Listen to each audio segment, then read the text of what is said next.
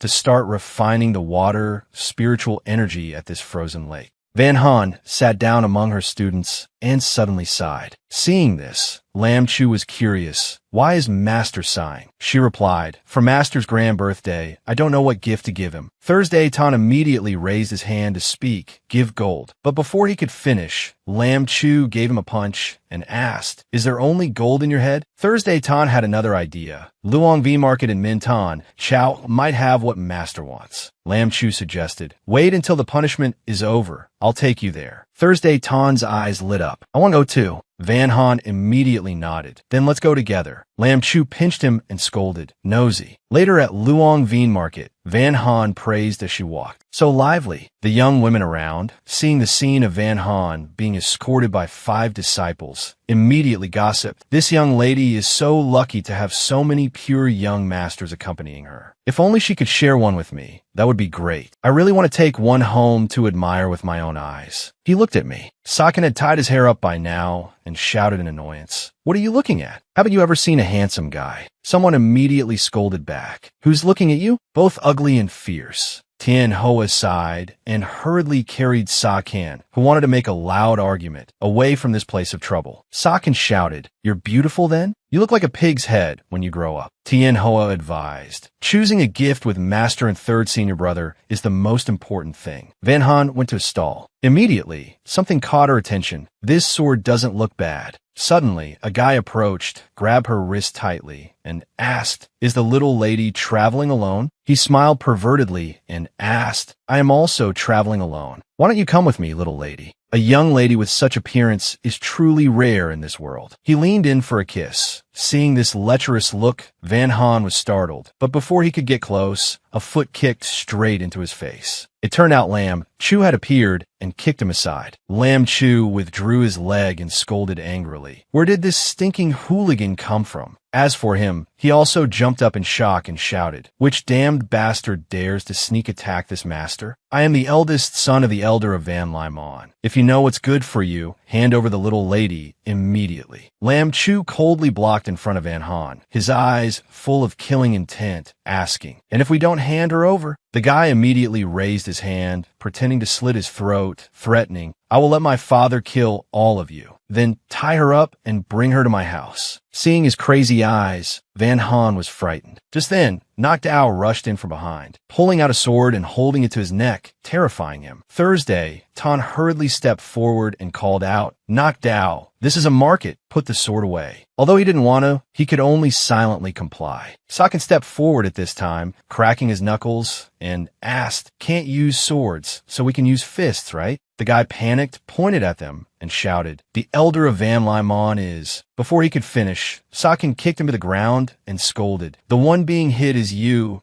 fat pig." Not only him, but Lam Chu also joined the fray, continuously punching and kicking that hateful guy. Nok Dao stood outside and asked, "Are we going into?" Tien Hoa smiled. 2 senior brothers are enough. Van Han stood outside pondering, feeling bored. She immediately turned to buy candied hawthorn. "Boss, give me 1 stick." The person replied, coming right up. The boss also looked at the group fighting and said, "Miss, perhaps tell them to stop. Van Limon is not a small sect after all." She hesitated.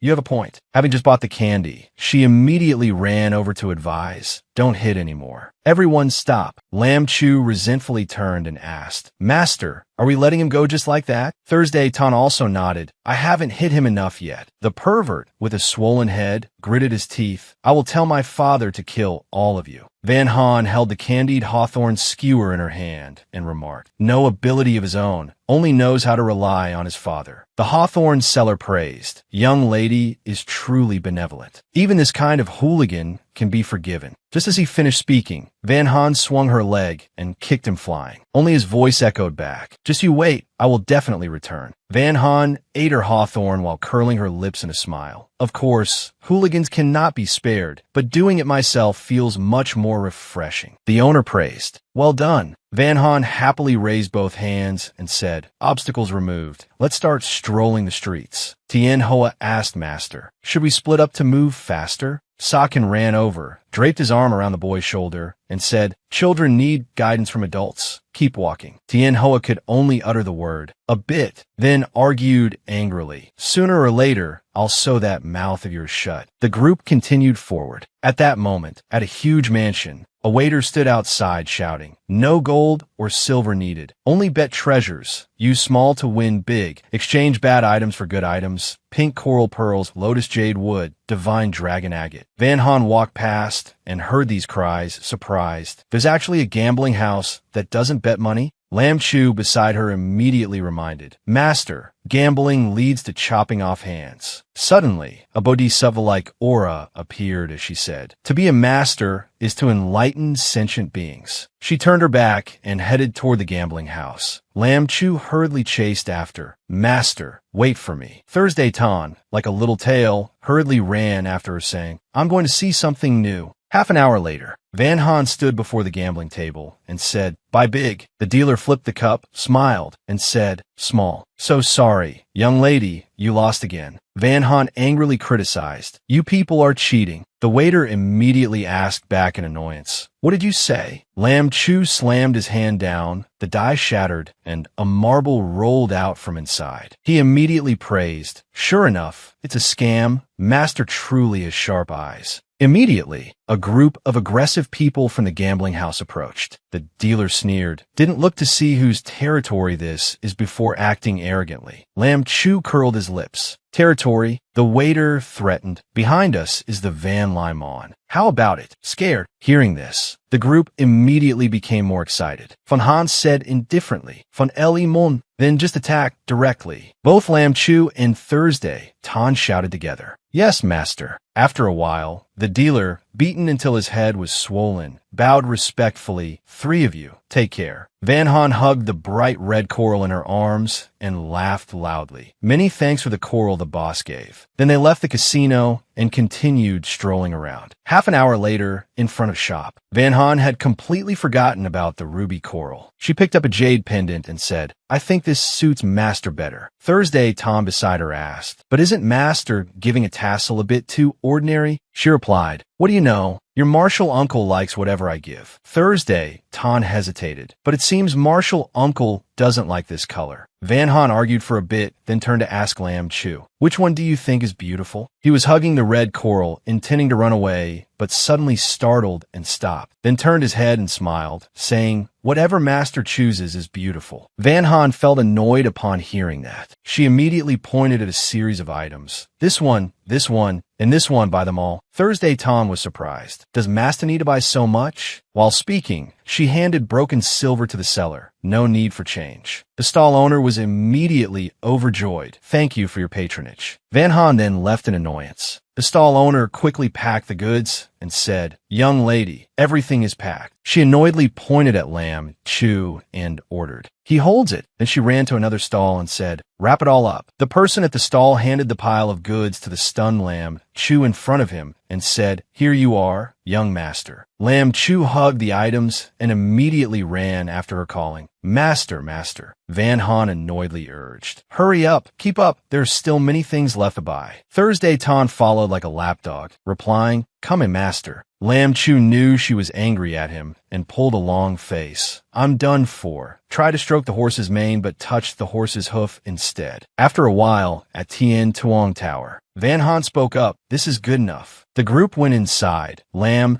Chu tiredly piled the goods on the table and collapsed. He suddenly jumped up, turned around, and scolded angrily. You didn't even help me carry the stuff? Thursday Tan pretended to be innocent. I am Master's money bag. If I lose my hands, I can't pay. Just then, someone kicked the door open and shouted, who has no eyes and dare to hurt my junior brother? The pervert from before who wanted to touch Van Han immediately pointed at them and tattled. It was them. They beat me and caused a scene at the gambling house, and even said our Van Limon is trash. The senior brother snorted angrily. Arrogant, watch me beat you until you kneel and beg for mercy. Van Han turned her head away, continued holding her teacup, and muttered, and here I thought it was something big. She reminded her disciples, go easy if you break the tables and chairs. We have to pay compensation. Lam Chu and Thursday Tan heard this and immediately stood up happily, replying yes. The junior brother still didn't understand who he had messed with. Standing behind, he shouted loudly, senior brother, make sure not to hurt that little lady. The senior brother laughed coldly and pulled out an axe. The senior brother pulled out the axe, laughing loudly and threatening. Hurry up and declare your identities to avoid having no one to collect your corpses. Thursday Tan pulled out his trident, smiled, and said, I'm just afraid that if we say it, you won't dare to fight. The other guy sneered, still trying to act mysterious. Isn't it because you have no reputation? Afraid of losing face if you say it. No matter, the little lady just needs to take my junior brother's surname. Her reputation will immediately rise. Having said that, he swung the axe in his hand. Lam Chu angrily scolded him. Trash, scum daring to dream of my master. As soon as he finished speaking, he immediately drew his sword and held it against the other's neck. The guy retreated in fear, thinking, too fast. The guy gripped the axe in his hand tightly and said, you have some skill. Thursday, Tan held his trident and rushed forward. Senior brother, I'm coming to help you. On this side, the junior brother smiled and walked towards Van Han invitingly. Lady, their fighting is their business. Let's go upstairs. I'll help you relax. Seeing this, Lam Chu shouted, stay away from my master. Van Han calmly picked up her teacup, drinking while replying, focus on fighting. Leave this one to me. The pervert approached and placed his hand on her shoulder. She coldly put down the teacup and elbowed him in the face, asking, Did you ask for my permission to call me that? Inside the tower, the deafening sounds of fighting rang out continuously. Outside, people looked in and discussed. They're fighting inside. Heard the eldest son of Van Lyman set his eyes on a young lady. I spit on it. Robbing women makes them no better than hooligans. After a while, the senior brother holding the axe was kicked flying outside. The group whispered and mocked. I didn't see anything. The weather today is really beautiful. That's right, that's right. A loud noise rang out again. The surrounding people immediately perked up their ears to listen to the gossip. Another person. This time, the person kicked out was the perverted junior brother. Thursday Ton smiled, walked out holding the trident, and said, "Thought you were so formidable, but you weren't even enough for me to warm up." The junior brother trembled, pointing at him and saying, "My father is an elder of Van Lyman. You cannot kill me." Lam Chu approached with his sword, speaking coldly. "Dirt in my master's eyes. Even if it's Van Lyman, we won't spare you," making him terrified. Lam Chu reached out his hand and began to channel spiritual power. Just then, the senior brother also sat up, pushed his junior brother aside, and cursed. "Protecting like that, I see you aren't master and disciple, but look more like an illicit affair." This sentence of his successfully drove Lam, Chu, and Thursday Ton mad. But before they could act, Van Han had already waved her silk, letting the piece of silk whip his face, causing him to spurt blood as she scolded. Seeking death, her hand was still raised high, then gradually retracted. Lam Chu and Thursday Ton were surprised to see her step out. "Master," she whispered. "It's okay, just a small spell." Senior uncle said, "Not to use violence. I just learned this recently." The perverted junior brother hurriedly helped his dizzy senior brother up and threatened, "If you have the guts, don't leave. My father will come here immediately." Having said that, he immediately took his senior brother and fled. Seeing this, Van Han said, "We should go too." The surrounding people eating melons also whispered, "Gone, gone." Lam Chu was puzzled. "Are we sparing them just like that?" She spoke up. "Master's birthday banquet is coming up. Shouldn't cause more trouble." Thursday Tom beside her nodded.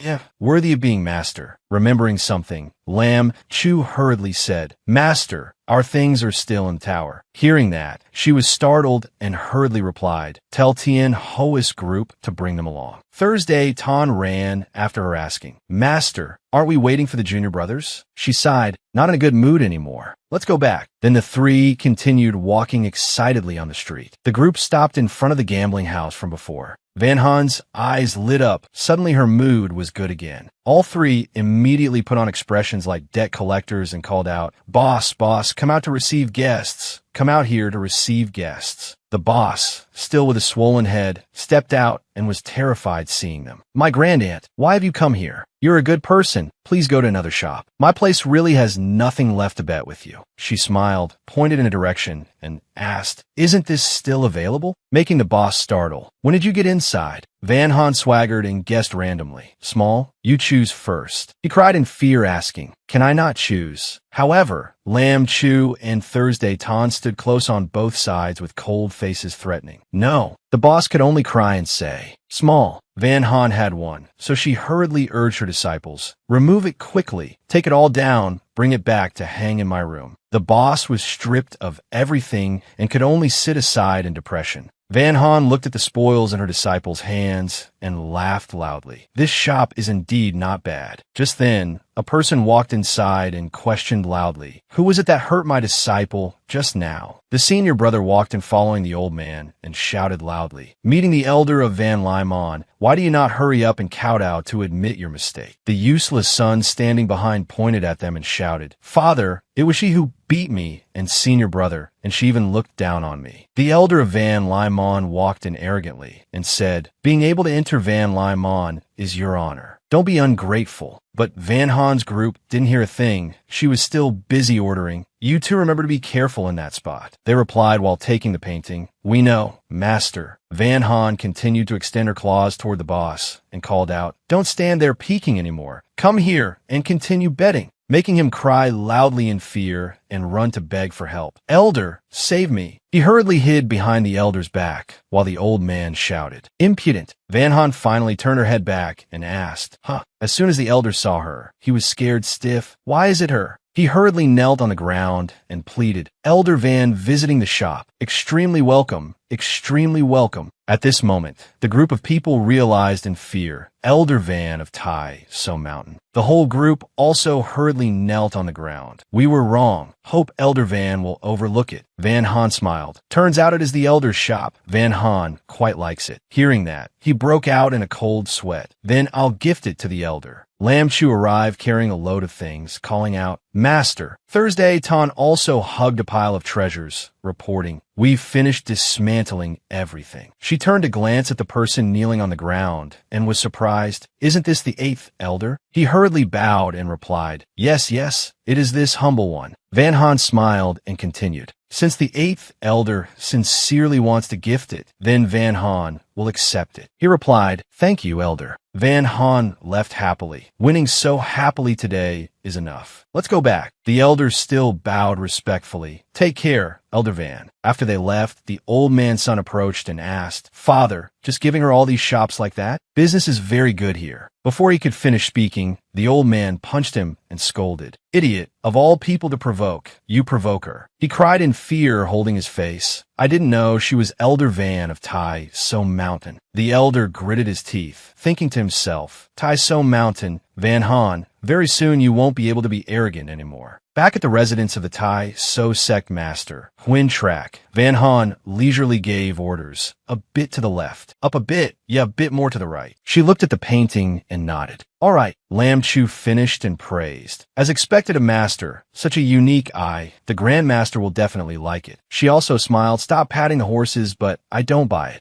Lam Chu looked at her expression and sweated. She was clearly enjoying it very much. Just then, a sparkling butterfly flew past, and Thursday Knock's voice rang out. Junior sister, the Emperor of the Thursday Take Kingdom has arrived at the foot of the mountain. You hurry and come with me to welcome him. She immediately replied, Okay, senior brother, I'm coming right now. Then she turned and left. Lam Chu wanted to call after his master, but stopped and sighed. It's not easy to get a chance to be alone with master. Where's she gone now? Near the foot of the mountain, Veen Shin met her and asked, How long has it been since you visited the Thursday Take Kingdom? She asked back blankly, At what country? Then laughed awkwardly. All right. At this moment, she remembered. Forgot that the Emperor of Thursday Tay is my great-grandnephew. Veen Shin continued. You've been used to leisure for so long, never paying attention to these things. But now Thursday Tay has internal and external enemies. There are things you cannot shirk responsibility for. If you don't know how to decide, you can ask Master for his opinion. She smiled and replied, I know, senior brother. Then she frowned, thinking to herself, the danger in this great birthday celebration. I actually forgot the inseparable relationship between Min Tan Chao and the nations of the immortal God continent. She recounted, this world is divided into the immortal God continent and Min Tan Chao. In the immortal God continent, the majority are ordinary people, spiritual energy is thin, and resources are very scarce. Residents have low aptitude. The path of cultivation is hard to predict. But Mintan Chao is said to have been created by a group of cultivators ascending, with abundant resources and countless talented people. Gradually, Mintan Chao far surpassed the immortal God continent. Forces secretly infiltrated the royalty of the immortal God continent. Under the control of the royalty, ordinary people gradually believed that those in Mintan Chao were immortals. In Mintan, Chao utilized this power of faith to convert it into spiritual power, placing Mintan Chao's position higher than the immortal God continent. The endless power of faith makes the spiritual energy of Mintan Chao abundant. With the changes of time, Mintan Chao divided into three forces: Van Limon, Tai So Mountain, and Tien Hak Sect. Among them, Tai So Mountain has Van Han, who is skilled in alchemy. Tien Hak Sect is skilled in musical instruments and taming animals. Van Limon is proficient in refining hidden weapons. The three forces appear peaceful on the surface, but in reality, Van Limon has always been eyeing Tai So Mountain to take over, while Tien Hak Sect goes wherever the wind blows. At this point, Van Han frowned. Van Limon dares not directly attack Tai So Mountain, so they manipulated the Sa Tin Kingdom of the immortal God continent to launch a war, wanting to reduce the power of faith in the immortal God continent to shake the position of Tai So Mountain. At this moment, the emperor arrived. Seeing Vien Qin, he immediately bowed. Your Majesty has had a hard journey. The emperor of Thursday Din Tian, smiled and bowed back. Greetings, Elder Vien Qin. Vien Qin smiled, turned his head and called, Van Han. The emperor looked at the girl in front of him and was stunned. Could this be? He immediately threw himself into Van Han's arms, crying, It's so bitter, Grandant. Finally, I can meet you. You don't know the miserable life I live every day. Internal rebellion is ceaseless, and those two bastards from Van Limon and Sa Tin keep causing me more trouble. Grandaunt, please help me. She panicked and shouted, You let me go first. His people ran over then, hurriedly pulling him back and advising, Your Majesty, calm down a bit. Mind your status. The emperor still cried out, I am truly suffering. One remaining servant sighed. Princess, please forgive him. His Majesty has suffered too much. Looking at your painting every day, it wasn't easy to meet the real person, so he's a bit agitated. Vien Qin stepped forward to block for Van Han, who was crying out, Too scary from behind, and smiled awkwardly. Taiso Mountain already has measures to deal with Thursday T's current situation. Your Majesty is tired from the long journey. I will visit later for the reception banquet. Please go to the guest house to rest first. The emperor wiped his tears and replied, We will follow Elder Vien Qin's arrangement. Van Han saw this and sighed. Luckily, senior brother was there to save the situation. The group moved forward together, people seeing them bowed. Greetings, Elder Vien Qin, Elder Van Han, Your Majesty of Thursday Tay. Vien Qin smiled and said, My junior sister and I won't disturb Your Majesty's rest anymore. He nodded. Elder Vien Qin has worked hard. Suddenly a disciple ran up to report. Elder, the sect master of Tien Hak's sect and the emperor of Nakman Kingdom have arrived. He ordered, Take them to the prepared guest house. I will be there in a moment. Then he turned back to signal Van Han. You go prepare for tonight's reception banquet. Work needs to be consistent. Don't let them find any faults. Van Han smiled confidently. Don't worry, senior brother. I guarantee there will be no problems. That evening at Taiso Mountain, inside the banquet, Van Han sat alone in a corner of the garden, pouring tea while glancing around. Sitting nearby was the sect master of Tien Hak sect. Pen Zhongnai spoke up. Van Q Duong won't lose like in the last competition, afraid of losing face, so he doesn't dare to come here. Van Han held up her teacup, lowered her head, and thought to herself, This Tien Hak sect has the nickname of Thousand-Year Shit-Stirring Stick. On the outside, they act very respectful to Taiso Mountain, but in reality,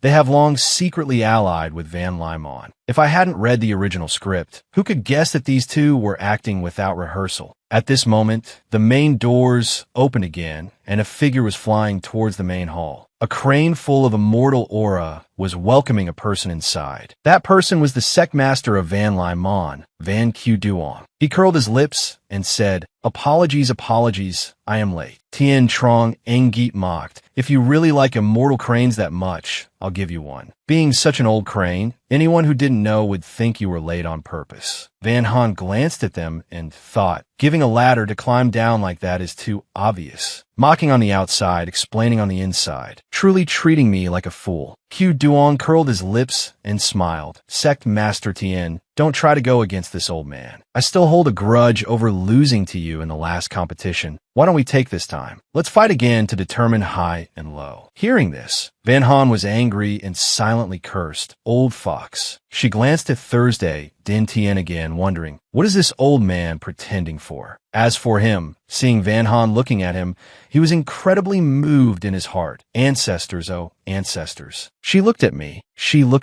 Tien Trong Engeep, after hearing Q Duong's words, expressed interest. This is the grand birthday banquet of the Taiso Mountain sect master. Proposing a competition seems a bit inappropriate, doesn't it? Q Duong sat down his seat and laughed loudly. Such a dry and boring banquet. Why not organize a competition to add some drama? The emperor of Sa Tin Kingdom, Sa Tai, spoke up, then we must add a few rules. Sa Tin Kingdom has a harsh environment and few resources. If not for Van Limon's protection, the country would have been lost and homes destroyed long ago. If this competition has no rules, I'm afraid there won't be money to care for the injured disciples. Tian Trong Engip turned and asked, "Then what rules does His Majesty Sa Tai want?" He replied, "Of course, the competition quota for the disciples of the three sects will be chosen freely." Hearing this, Van Han thought angrily, "This old fox. The selection of the three sects is for the three kingdoms to recommend capable people to compete in the mystic forest. Only the top rankers have the chance to be selected by the three sects to enter Min Tan Chao for cultivation. He wants to use Master's birthday banquet as a small competition to change the default quota. Truly treacherous." Tian Trong Engip heard this and glanced over, asking, "The assembly of the three sects is about to take place. His Majesty Sa Tai is so eager to seize resources. Isn't that starting a war?" He replied, "Sect Master Tian, don't drive us away like that. May I ask the Emperor of Thursday Tay and the Emperor of Nakman, do you not want to choose the default quota for the disciples of the three sects?" The two emperors heard this and looked at each other hesitantly. Qiu Duong stood up, intending to speak. "Since it's like that, then." Suddenly Vien Shin appeared and spoke up. "Everyone has had a hard journey. Tai So Mountain has specially prepared fruits to relieve everyone's fatigue. Please taste them. My master will arrive very soon. After master arrives, shall we continue the discussion?"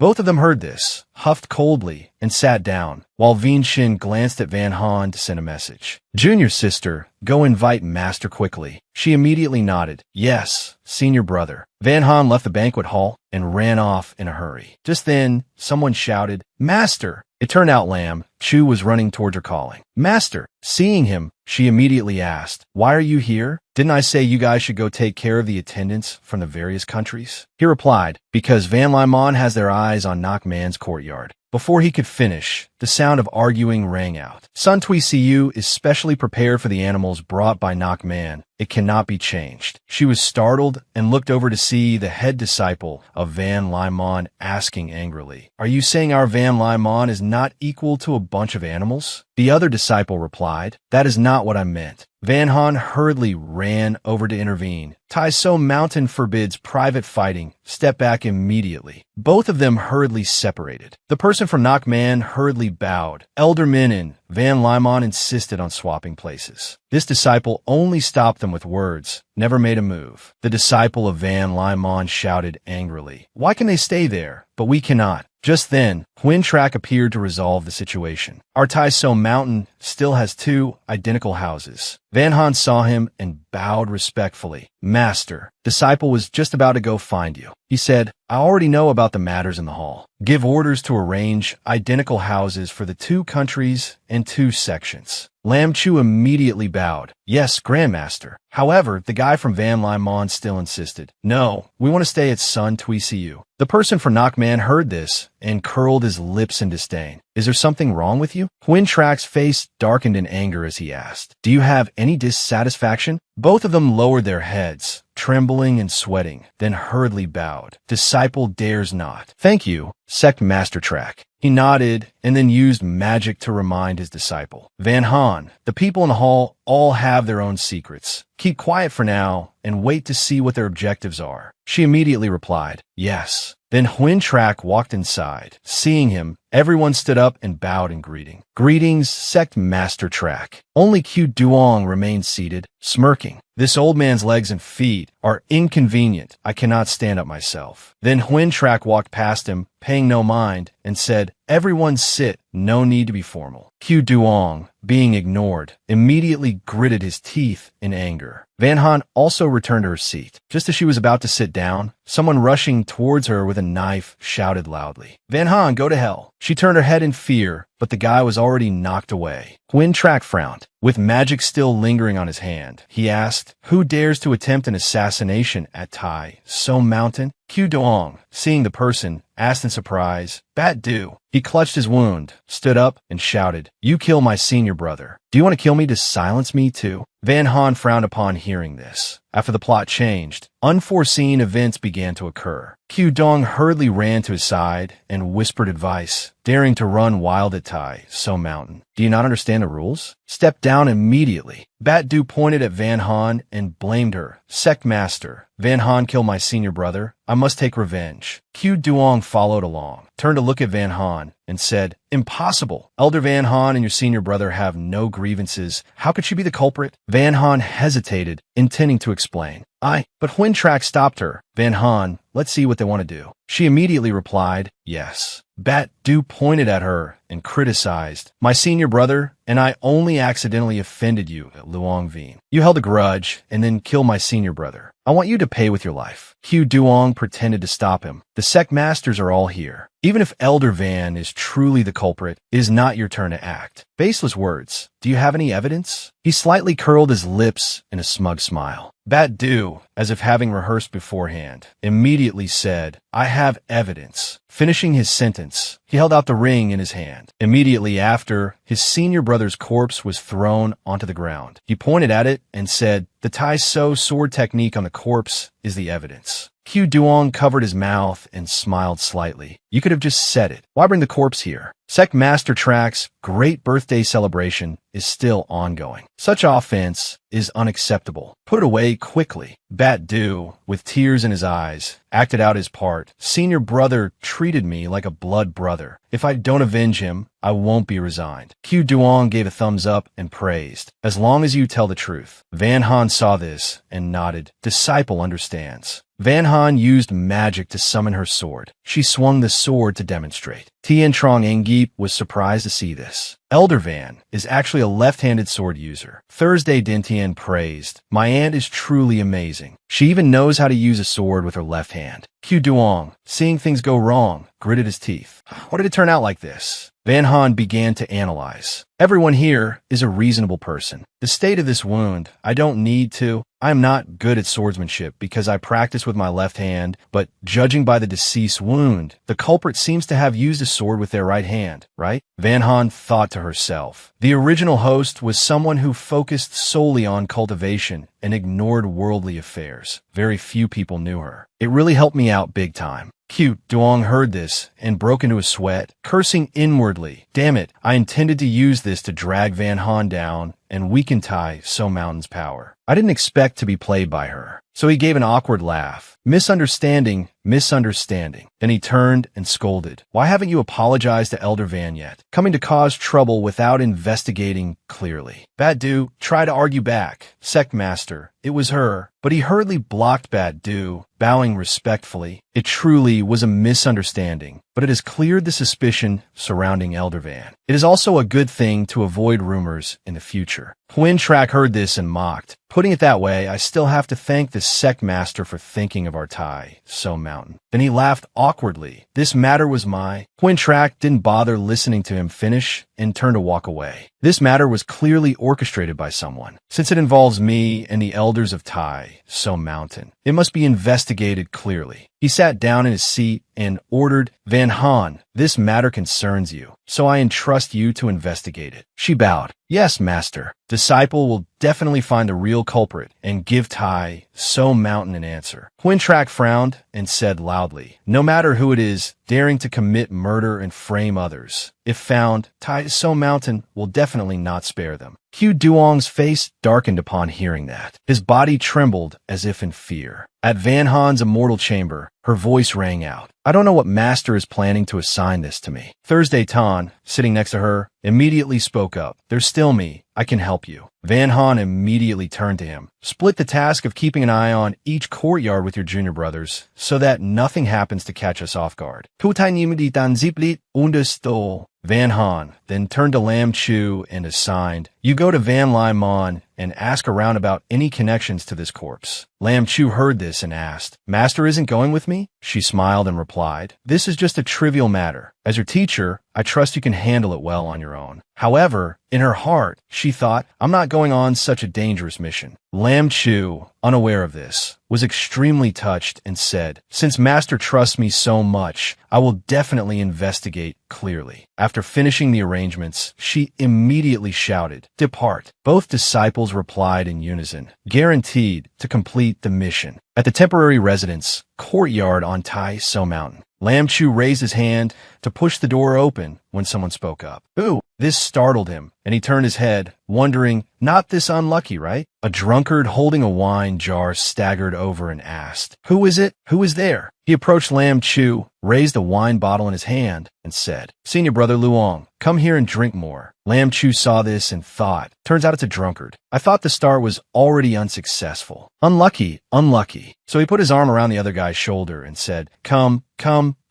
I'll drink with you. The two sat drinking until the disciple knocked over his wine cup. He began to weep. Senior Brother Kyo, you died so unjustly. Lam Chu heard this and asked, was that corpse surnamed Kyo? The disciple angrily held the wine bottle and said, it must be Van Tuen. He was jealous of Senior Brother Kyo, killing him to vent his anger. Lam Chu was puzzled upon hearing this name. Van Tuen. The disciple angrily slammed the table. That guy Van Tuen, as the sect master's head disciple, has long been displeased that the 8th elder gave Senior Brother Kyo so many sect resources. Lam Chu immediately pressed, he is the sect master's head disciple. Shouldn't he enjoy more resources than Senior Brother Kyo? The guy sat down and said, the sect master has so many disciples. Resources were already... Hey, where's the wine? Lam Chu immediately poured him more wine and said, wine is here, Senior Brother. Please continue. He lifted the jar and gulped it down, then continued drunkenly. The sect master has so many disciples. No matter how many resources, it's not enough to divide. Unlike the 8th elder, who only has Van Bat Du and Senior Brother Kyo as disciples. Van Bat Du is stupid, so naturally, all the good resources went to Senior Brother Kyo. Lam Chu listened and thought, if that's the case, Van Tuen has a motive to kill that corpse surnamed Kyo. The disciple lay slumped on the table, muttering drunkenly. That day, Senior Brother Ko followed Van Tuen to the back of the mountain and never returned. Hearing the door open, Lam Chu was startled and thought, someone is coming. Lam Chu immediately ran out of the place. Q Duong walked inside and called out, he's gone, wake up. The disciple immediately stood up, showing no signs of drunkenness. He stood and bowed. Sect Master, everything was said according to your instructions. He smirked, I'm not bad. In his heart, he thought, investigate away. My Van Lai Mon has plenty of scapegoats. Lam Chu returned to Van Han's residence and informed her, Master, that is all I could find out. Van Han listened and frowned, asking, except for that alcoholic, did anyone else discover you? He took off his outer coat and replied, I only left when I noticed someone coming. I left too hurriedly to see clearly who it was. Van Han furrowed her brows. It feels like the information came too easily. Lam Chu heard this and asked, Master, could Van Tuen be the culprit? She shook her head. Not necessarily. Such an obvious conflict feels a bit fake, as if it was deliberately arranged. Go there again and say that the culprit is in Van Lai Mon. Wait until enough evidence is collected before arresting him. Lam Chu looked confused. The culprit is Van Tuen, but didn't Master say? She shook her head. They want me to arrest Van Tuen, so I will arrest him. We'll beat them at their own game and see exactly what their objective is. Lam Chu's eyes lit up upon hearing this. She hurriedly pushed him away, urging angrily, what are you still standing there dazed for? Go quickly. Rumors are the key for me to arrest him. He asked her back, what about you, Master? I have to go back and make arrangements, waiting for the culprit to walk into the trap. The next morning at Van Han's immortal chamber, Veen Chin ran to find her and called, Junior sister. She turned her head and asked, Senior brother, why did you come here? Veen Chin took out a divine mirror and introduced it. This is the memory mirror. It can help retrieve memories. I thought you might need it, so I brought it over to give to you. Van Han received it and replied excitedly, thank you, Senior brother. In her heart, she happily thought,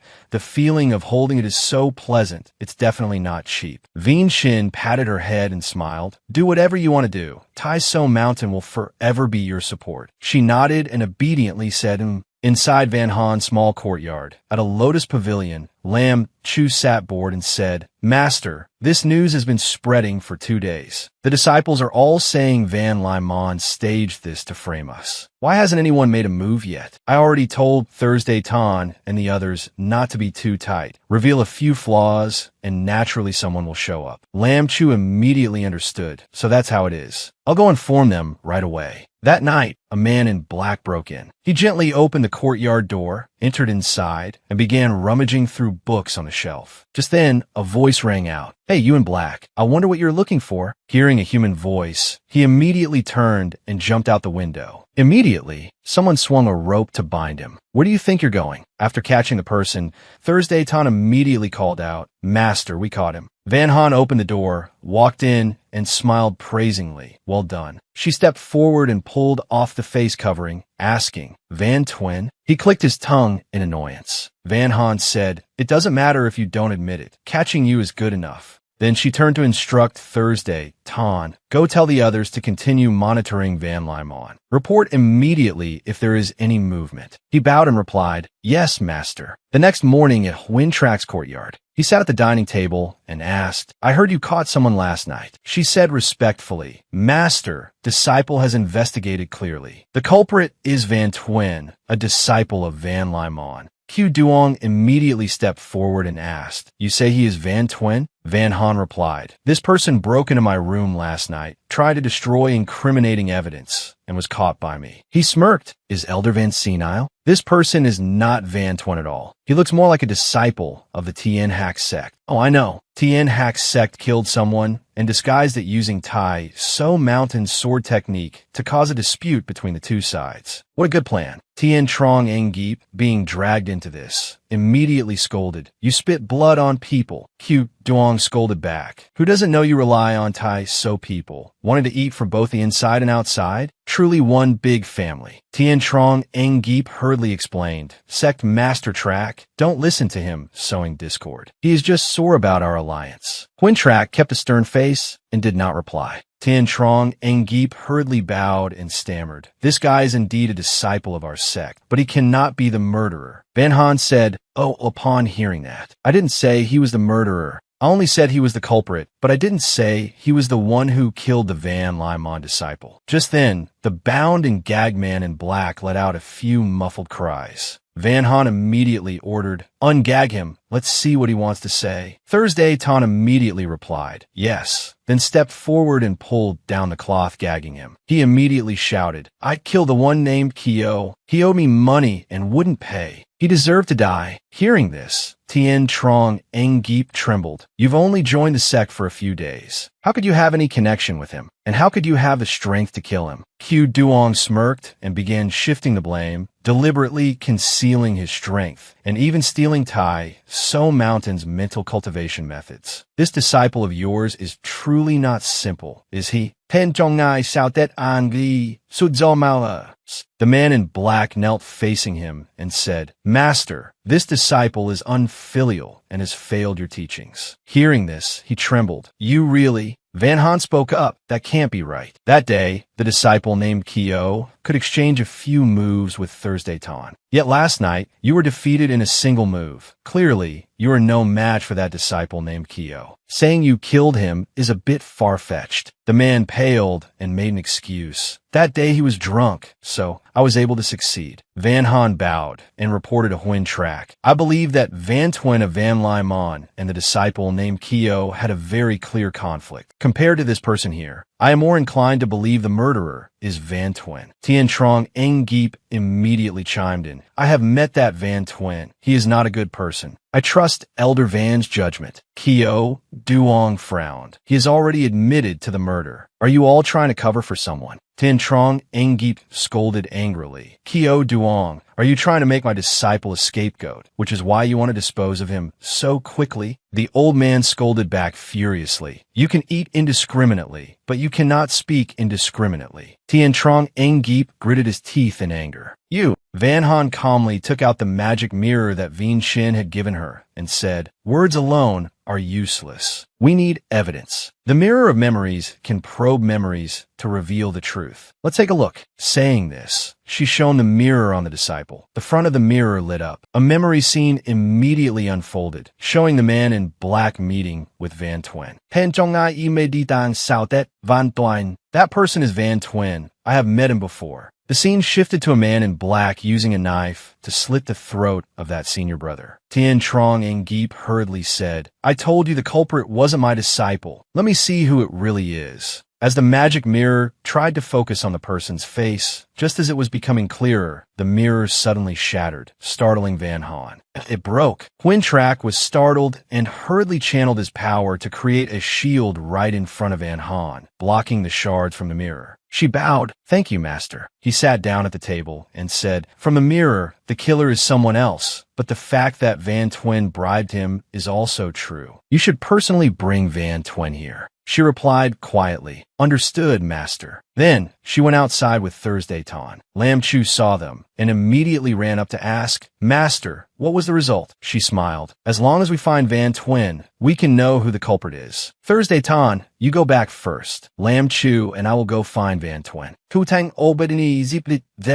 Afterwards, Van Han and Lam Chu went to look for him. A junior disciple recounted. Senior brother Van Tuen said 2 days ago that he wanted to stay in his room to cultivate. He ordered us not to disturb him. Seeing the food still left outside, the junior disciple sighed. "Why hasn't he eaten?" Hearing this, Van Han immediately asked, "Does Van Tuen often skip meals?" The junior disciple explained, "Before, senior brother never missed a meal. It's only since coming to Tai, So Mountain, that he's become like this. Perhaps because the spiritual energy at Tai So Mountain is so dense, he's focusing on cultivation and forgetting to eat." He pushed the door open and called out, "Senior brother?" But there was no one in the room. Lam Chu looked around, lifting a water pitcher and wondering aloud. Empty. He didn't eat the food, and he didn't drink the water. Van Han walked over to look at a painting on the table. "Does Van Tuen like ink painting?" The junior disciple replied, "Yes. Even the jade flute senior brother carries is steeped in the scent of ink." Hearing this, Van Han frowned. "It seems we won't find anything here." She and Lam Chu left. Before leaving, she instructed, "If Van Tuen returns, tell him to come find me." The disciple bowed. "Understood. This disciple will definitely report it." After they had walked some distance away, Lam Chu whispered, "Master, that room hasn't been occupied at all. Even the water pitcher was empty." She nodded. "Let's go find my master. As long as he is still on Tai So Mountain, Master will definitely be able to find him." So, the two of them went to Huyn Trak's residence. Van Han ran in and bowed. "Master, Van Tuen is missing." He looked up and let out a humph. Huyn Trak closed his eyes and began chanting a spell. A golden aura radiated out. The spiritual energy became denser and denser, forming a pillar of light that shot straight up from his room and spread to every corner of Tai So Mountain. After a moment, he opened his eyes but frowned deeply. Van Han was startled to see this. "Could it be that you couldn't find him?" Huyn Trak glanced at the man in black and ordered, "Detain this man first. We will decide his fate once Van Tuen is found." Lam Chu immediately bowed and replied, "Understood, Grandmaster." Huyn Trak frowned and said, "The two sect masters should also go rest. Tomorrow's banquet has been prepared with fine wine and fruits. I invite you both to taste them." Van Kyo Dong smirked smugly. The challenge for a competition was issued several days ago, yet Sect Master Trak still hasn't given an answer. Huyn Trak frowned. "If you want to compete, then let's compete. It's a good time to test the disciple's strength." Van Kyo Duong was overjoyed to see things going his way. "Then thank you, Sect Master Trak. I will go back to rest first." Lam Chu also left, dragging the man in black along with him. Van Han was worried and used sound transmission to speak to her master. "Even you couldn't find Van Tuen, Master?" He replied, "Either Van Tuen is not on Tai So Mountain, or he has hidden himself. They are in the dark, while we are in the light. We need to be more on guard tomorrow." Van Han bowed. This disciple understands. In the main hall of the guest villa at Tai So Mountain, Van Kyo Duong pushed open the door to a room and stepped inside. He placed a medicine bottle on the table, sat down, and instructed, "Although Huyn Trak didn't detect you today, just to be safe, continue refining the breath concealment pill that person gave you. Van Twin poured tea for him and replied, "Yes, sect master." Van Kyo Duong lifted the teacup, took a sip, and continued, "Tomorrow is the birthday banquet and also the day of the competition. Go prepare yourself. Do not make any more mistakes." Van Twin bowed. "I accidentally used Tai So Mountain swordsmanship to kill someone. Fortunately, Master helped me resolve the aftermath, so I wasn't discovered. This time, this disciple will do his utmost to repay Master's kindness." Van Kyo Duong coldly reminded him, "That person wants Lam Chu's life. If you fail, even dying 100 times would not be enough to appease that person's anger." He looked up and replied, "This disciple remembers." At the same time on Tai So Mountain, in the guest villa of the Tien Hak sect, Tien Trong Engip smiled awkwardly and asked, "Elder Van, you have been sitting here for half an hour. What exactly is the matter?" Van Han picked up her teacup and got straight to the point. "Sect Master Tien, you actually don't have good intentions towards Tai So Mountain, do you?" Hearing this, he was startled, his face showing panic and fear. "What are you saying, Elder Van? How could I?" Before he could finish, she poured tea and interrupted him. "Smart people don't beat around the bush." She looked at him with cold eyes and asked, "Why does Sect Master Tien always side with Van Lai Mon and make things difficult for Tai So Mountain? Could it be that Sect Master Tien and Van Lai Mon are in cahoots?" Tien Trong Engip broke into a sweat and clenched his fists, replying, "Elder Van, your words are too harsh. The friendship between my sect and Tai So Mountain is known to the whole world. It is just that sometimes circumstances force my hand for the sake of the stability and peace of Min Tan Chao." As he weighed the sides, Van Han suddenly stood up and smiled. "I came across a very interesting story." Tien Trong Engip's face darkened upon hearing this. "What story?" She turned back with a bright smile. "I once met an old shepherd. He was herding a flock of sheep and a cow at the same time. Suddenly, thunder rumbled in the sky. The frightened sheep ran west, while the terrified cow ran east. The old farmer hesitated, unable to decide. He wanted to chase the sheep, but also wanted to chase the cow. After thinking it over and over, he ended up losing both the sheep and the cow. Worst of all, the old farmer eventually encountered a pack of wolves. That old farmer ended up becoming food for the wolves. Sect Master Tien, do you think that old farmer brought it upon himself?" Tien Trong Engip knew she was warning him and forced a laugh. "What Elder Van encountered is indeed interesting." She then bid farewell. "I have disturbed Sect Master Tien for too long, so I won't bother you anymore. See you at the competition tomorrow." With that, she closed the door and left, leaving Tien Trong Engip sitting there warily. The host introduced, "This competition has a total of 3 rounds, with 2 sects facing each other. Each round consists of 3 matches, and each person chooses their own opponent. The final ranking will be decided by the number of wins. Round 1. Suddenly, Van Kyo Duong interrupted. "Round 1 will be Van Lai Mon against Tai So Mountain. I heard that the disciples of Tai So Mountain are very strong. This sect master would very much like to see." Sect Master Tien surely won't mind this, right? Being named, Tien Trong Engip hurriedly replied, "How could I?" "Please, Sect Master Van."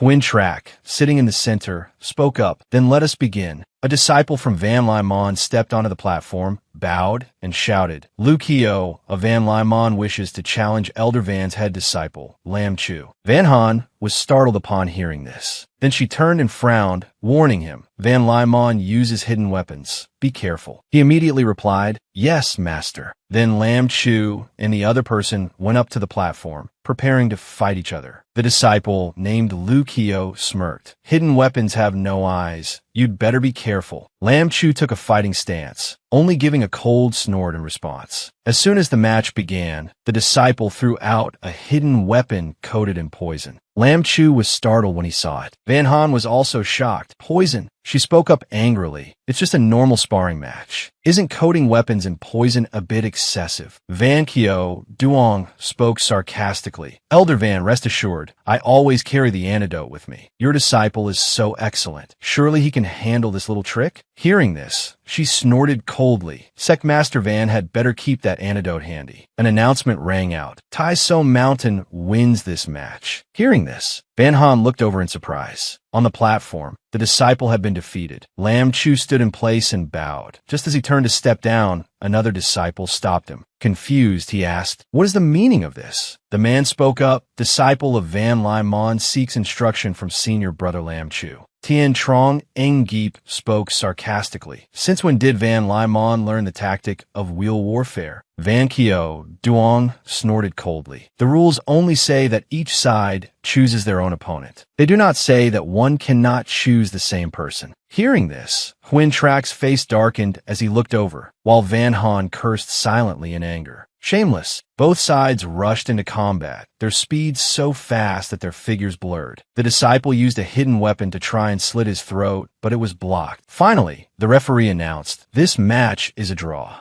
The guy gritted his teeth. "Consider yourself lucky. Senior brother Lam Chu is indeed very formidable." This junior disciple is impressed. As he stepped down, another person stepped up, and the two nodded to each other. Lam Chu intended to leave, but the other person stopped him. "Senior brother Lam Chu, hold your steps." He frowned and turned his head to ask, "You also want to fight me?" He clenched his fists in anger. Van Han seemed to realize something and hurriedly shouted, "Lam Chu, come back. We concede this match." Lam Chu smiled and replied, "Master, I can continue." Van Kyo Duong added fuel to the fire from the side. "Does Elder Van not trust her own disciple?" She was furious. "What exactly do you want to do?" He smirked. "You shouldn't ask me that. Your master set the rules, and your disciple agreed to the match himself. I haven't done anything." At this moment, Huin Trak used sound transmission to speak to her. "Calm down," she asked in surprise. "Master," he comforted her, "with your teacher here, nothing will happen to Lam Chu." She replied, "Yes." Then Van Han calmly sat down. She stared at Lam Chu, wondering. Van Kyo Duong found a loophole of the rules, but why does he keep targeting Lam Chu? She was confused, then turned to look at her frustrated disciples. She continued thinking, compared to their status and abilities, Lam Chu is indeed the easiest to deal with. Is Van Eli Mon afraid? No, that's not right. In principle, Van Lai Mon is aggressive. They can't be afraid of the small surrounding forces. After a while of dueling, the referee shouted, Tai So Mountain wins this match. Lam Chu ran back, covered in wounds. Master, I won. Van Han stood up, looking at him and thinking, the only explanation is that besides Tai So Mountain, Van Lai Mon has another target, which is Lam Chu. She ran over, pulled him, and said, sit here, I'll help you get some blood replenishing medicine. He nodded. Okay, I'll wait for Master to return. Van Han ran to get the medicine when she encountered some animals being taken away. She recognized them as the rampaging animals from the rules, so she approached and asked, it's still long before the birthday banquet. Why bring them here so early? The beast keeper replied, reporting to the elder, this lowly one wanted to inspect the performance area. Fearing that traveling back and forth would delay the time, I took the liberty to bring them here. I hope the elder forgives me. Van Han looked at the deer beside him and exclaimed, this is the first time I've seen such a white deer. It's truly beautiful. At this moment, Lam Chu ran over calling, Master. She was startled and turned her head. Why did you come here? Didn't I tell you to wait there? He replied, coincidentally, Senior Uncle Veen Shin brought blood replenishing medicine. I drank it and changed my clothes before coming here. Suddenly, the white deer went crazy, breathing heavily, which startled her. It charged straight towards Lam Chu and Van Han. Hold it, hurriedly shouting, careful. The man ran over, blocking the white deer's head with one hand. With the other hand, he stopped Lam Chu and said, suddenly someone approached, so they were a bit frightened. Taking the opportunity, he stuffed a small bag into Lam Chu's belt while holding the deer. It startled the boy, and he apologized. Lam Chu smiled and waved his hand. It's fine. Then he turned and called, Master, let's go back. She nodded, okay.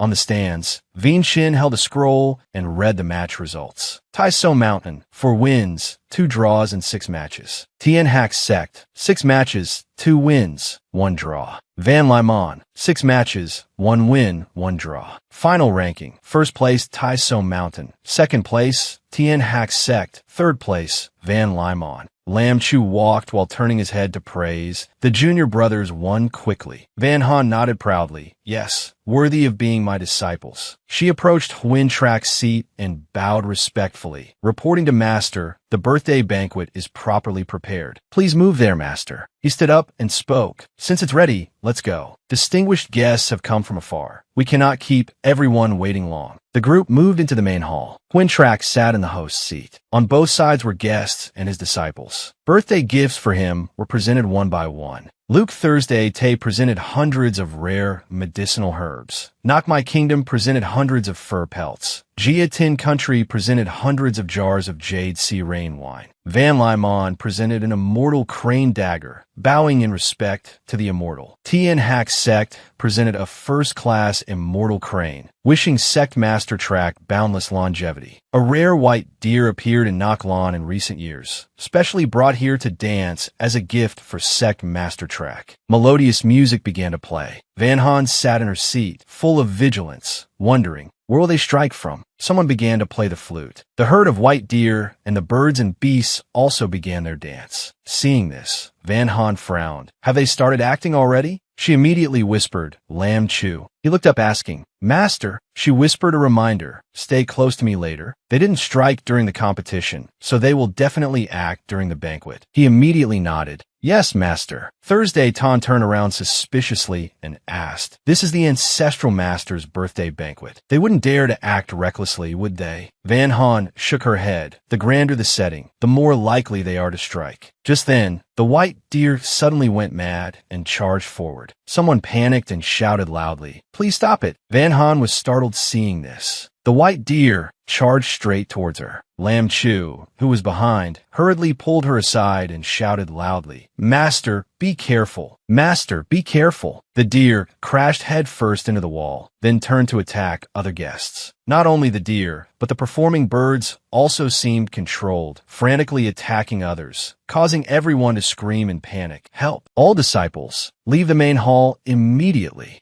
Lam Chu gritted his teeth and pushed Van Han aside. This time, the white deer charged towards him again. Van Han saw this and shouted anxiously, Lam Chu, be careful. Go, leave the main hall. She was about to leave when she was surrounded by the flock of birds. A few attacked her, but she waved her hand to brush them away. Van Han used a silk cloth to lure the birds away. Taking that opportunity, someone shot a hidden arrow through her cloth straight towards Huintrak. Someone seized the chance to shout loudly, Van Han dares to assassinate Sect Master Track. Huintrak frowned, using a formation to block the poisoned hidden weapon, secretly cursing. These people actually dare to target Van Han. He stood up angrily, waving his hand, blasting out a powerful wave of spiritual energy, causing the herd of deer and the flock of birds to be simultaneously knocked down. He scolded loudly, assassinating during the birthday banquet, truly audacious. Van Kyo Duong took the opportunity to stand up and cast blame. Elder Van has always disregarded sect matters. This time she hastily organized the birthday banquet. Turns out she wanted to kill her master. Tien Trong Enggeep beside him immediately spoke up in her defense. I heard Elder Van is Sect Master Track's true disciple. This assassination attempt is truly unnecessary. Van Kyo Duong smiled smugly. At this longevity feast, I think she's just impatient waiting for Elder Track to let go of everything. Seeing his master being framed, Lam Chu immediately stood up, blocking in front of her to protect her. You slander and frame us, taking advantage to cause harm. Do you really think our Tai So Mountain is easy to bully? Van Kyo Duong smirked. It's a pity for Sect Master Track to have worked so hard and gone through so many difficulties only to raise a pair of white-eyed wolves. Such rebellious and unruly traitors. Sect Master Track should deal with them as soon as possible. Be careful. If one day they actually succeed, it will be too late for regret. Huintrak frowned. Indeed, they need to be dealt with. In his heart, he was furious, thinking, daring to plot against even Van Han. They're digging their own graves. Huintrak spoke up to call Van Han, but before he could finish, Lam Chu hurriedly knelt down to admit fault. The assassination of the Ancestral Master was done by me. It has nothing to do with Master. Van Han, was startled to hear this. Quintrak looked stern, but inside he was holding his head and groaning. This idiot only knows how to cause chaos. Van Kyo Duong saw this scene and clapped his hands in delight, laughing. I thought we would have to use torture to find the culprit. Who would have guessed he would admit it so soon? Van Han turned angrily to glare at him. Sect Master Van's glib tongue has truly opened my eyes. He raised an eyebrow. Did I say something wrong? Such a rebellious disciple should be killed immediately. Lam Chu was still kneeling and bowing his head in guilt. Please punish me, ancestral master. Quintrak frowned and questioned. You say you did it. Where is the evidence? Van Han also frowned. That's right. Everything must be based on evidence. She looked down and thought. The source of the incident is the deer.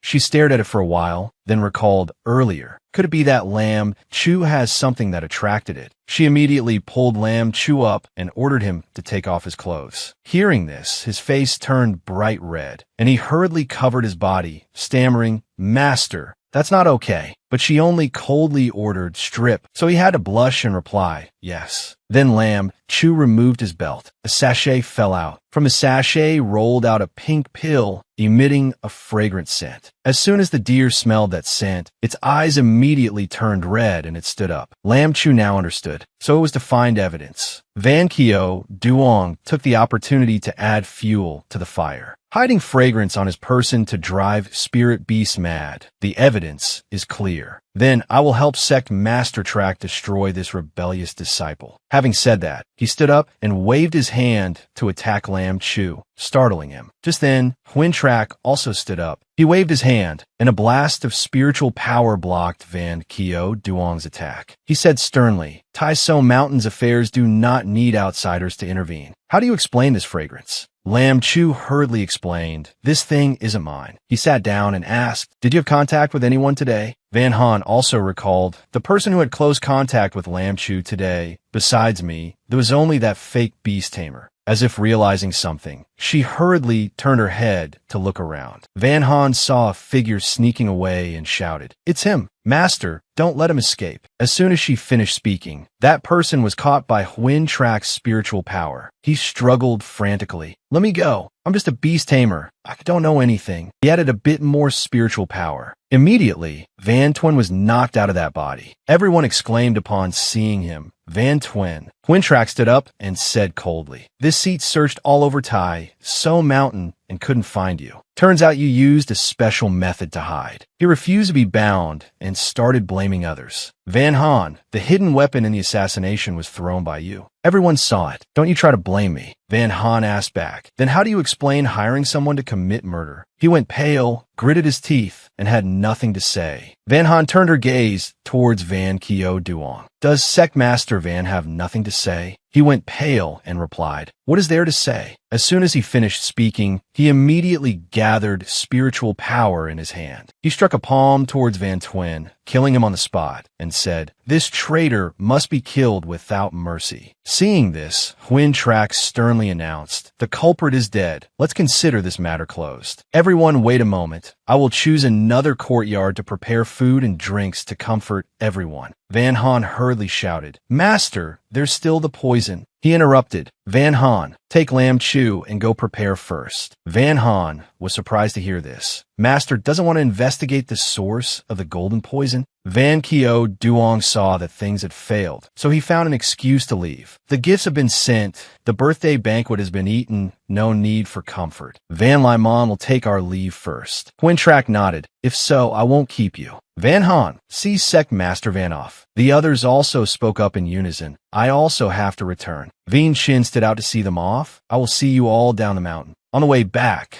Van Han chased after Quintrak and asked, why didn't you let me mention the golden poison? He took out the mirror that reflects the past and said, look, the mirror replayed the scene from the banquet just now. The figure of Satai appeared. He was using dark magic to launch the attack. Van Han saw this and was astonished. It turned out to be Quintrak waved his hand to retract the mirror and asked, if you were there to expose the crimes of the national preceptor of a country, what would you choose, kill or spare? She bowed her head and frowned, either kill or punish. As an ally of Sa Tin country, Van Lai's sect will surely speak up for them. But if let off lightly, they will think our Tai So mountain is easily bullied. She bowed. It is because this disciple was too reckless. He smiled. This matter is connected to myriad issues. You need to slowly explore. She nodded. Disciple understands. He turned his back and instructed, to prepare for the birthday banquet, you have been running around for days. Go back and rest early. That night, at Van Han's sleeping quarters, wailing sounds rang out. Auntie. It turned out Thursday Din Tien came to Van Han's room. He stamped his feet and wailed. Annie, how can I live like this? Andy, you won't let the Thursday family lose control of the big picture. I won't leave. Van Han angrily scolded. You are the emperor. How can you be so capricious? Lam Chu saw someone hugging his master's leg and gritted his teeth. His eyes were full of killing intent. Thursday Din Tien, unaware, kept wailing. They control the court and the army. They bully me. Auntie, you're also a member of the Thursday family. You can't watch your family be destroyed. Lam Chu's face darkened. He coldly approached and called out, Hey, your majesty, scaring him. Lam Chu lifted him up and scolded. Solve your own country's problems yourself. Van Han seemed to remember something. Wait, she recalled in the movie, Thursday Tan left a letter. Master, the Thursday family is in trouble. I cannot help but assist. I am descending the mountain without permission. If I can return alive, please punish Thursday Tan, she muttered. In the original work, Thursday Tan went down the mountain alone to help his family. It was a set-up trap. By the time people from Tai So Mountain arrived, the Thursday family had perished. Thursday Tan failed completely. From then on, he also lost the chance to become an immortal. She gritted her teeth and told herself, I absolutely cannot let that happen. So she spoke up to stop Lam Chu. Don't argue with His Majesty anymore. Your Majesty, go back first. I will get involved in this matter. Hearing that, Lam Chu was stunned, and Thursday Din Tien was also dazed. He hurriedly stood up and happily said, Thank you so much, Auntie. The next day, at Huintrak's immortal room, Van Han ran to find him. Master. He opened the door holding a box and said, Van Han, you came at the right time. Here is, but she panted and interrupted. I want to go down the mountain. The Thursday family is in trouble. I can't ignore it. Huintrak frowned upon hearing this. The Thursday family are royals. You want to manage the affairs of Thursday Tay country. She replied firmly, Even if I am punished, I must go. The Thursday family is in trouble, and Thursday Tan is involved after all. I cannot watch my disciple die without saving him. Huintrak sighed, All right, I originally intended to ask you to go to the 3-sec selection competition in 2 months on my behalf. He handed her the pattern box, saying, This is the sect leader's token and my command order. The 3-sec selection competition involves selecting the main forces of Tai So Mountain and Thursday Tay country. Since it is a major selection, you must be careful. She bowed respectfully. Thank you for your guidance, Master. He hurriedly waved his hand. Take your disciples with you. Consider it training. She immediately smiled excitedly and replied, Yes. Then she ran off. Huintrak looked at her retreating figure and muttered, The storm is coming. A bit of training is good. But worry rose in his heart. But this time Van Han goes down the mountain. I fear the other 2 sects will use this point to cause trouble again. Oh well, it's just a bit more effort. My disciple doesn't need to worry about these things. Thursday Da, the capital of Thursday Tay country. Van Han walked around and exclaimed, Thursday Tay country really only has 2 seasons, autumn and winter. Dressed in blue robes, she instructed her disciples, From now on, to avoid revealing our identities, call me sister. Thursday Tan and I will go to the Thursday family first. The rest of you stay at the inn. Thursday Tan's eyes lit up as he replied, Okay. The other 4 let out a jealous oh. The 2 walked to the street in Thursday to City. Suddenly Van Han turned and asked, What does your family head like? It's my first time visiting. I can't go empty-handed. Thursday, Tom remembered his father who hugged money even while sleeping and his mother who loved weapons. So he recounted, In my father's eyes, there is only money. Giving anything else isn't worth it. It's better to give a gift to grandmother. She likes weapons. Van Han pondered upon hearing this. Weapons. She glanced across the street and saw a Minton weapon shop. The proprietress was waving. Welcome, welcome. She suspected a private shop of the Thursday Family Merchant Guild. She immediately pulled Thursday Tan and said, Let's go in and take a look. Just then, someone shouted, make way, everyone make way. If you accidentally bump into the general later, your lives will be hard to keep. Sir Soldier, push gently. Van Han heard the noisy commotion and wondered, what's happening? The shop proprietress explained, it's General Bach returning after patrolling outside the city. On the street outside, a soldier angrily pushed an old woman to the ground and shouted loudly, that old woman dares to block the general's path? I think you don't want to live anymore, do you? A child ran up, angrily hitting the officer's hand and scolding, you are not allowed to bully Grandma. But he swung his hand, throwing the little girl aside and shouting, get lost. The old woman anxiously ran to support the little girl, calling, my granddaughter. Seeing this, Thursday Tan angrily punched the door beside him and scolded, is there no law left? In broad daylight, treating the common people like that. The proprietress hurriedly stopped him. Don't. You can't go out. Van Han was puzzled why. The proprietress let go of his hand and hurriedly explained to her, those are General Bach's people. We can't mess with them, can't make enemies. Van Han raised her eyebrows upon hearing that. Meanwhile, that officer shouted loudly again, where's the shop owner? Why don't you come out to welcome the general back? So slow. Do you still want to do business? She could only smile awkwardly. General, please calm down. Please calm down. This lowly one is coming. He pointed at Thursday Tan and Van Han and scolded, and you too, come over here quickly to welcome the general back. Hurry up. The proprietress bowed respectfully and followed the soldier.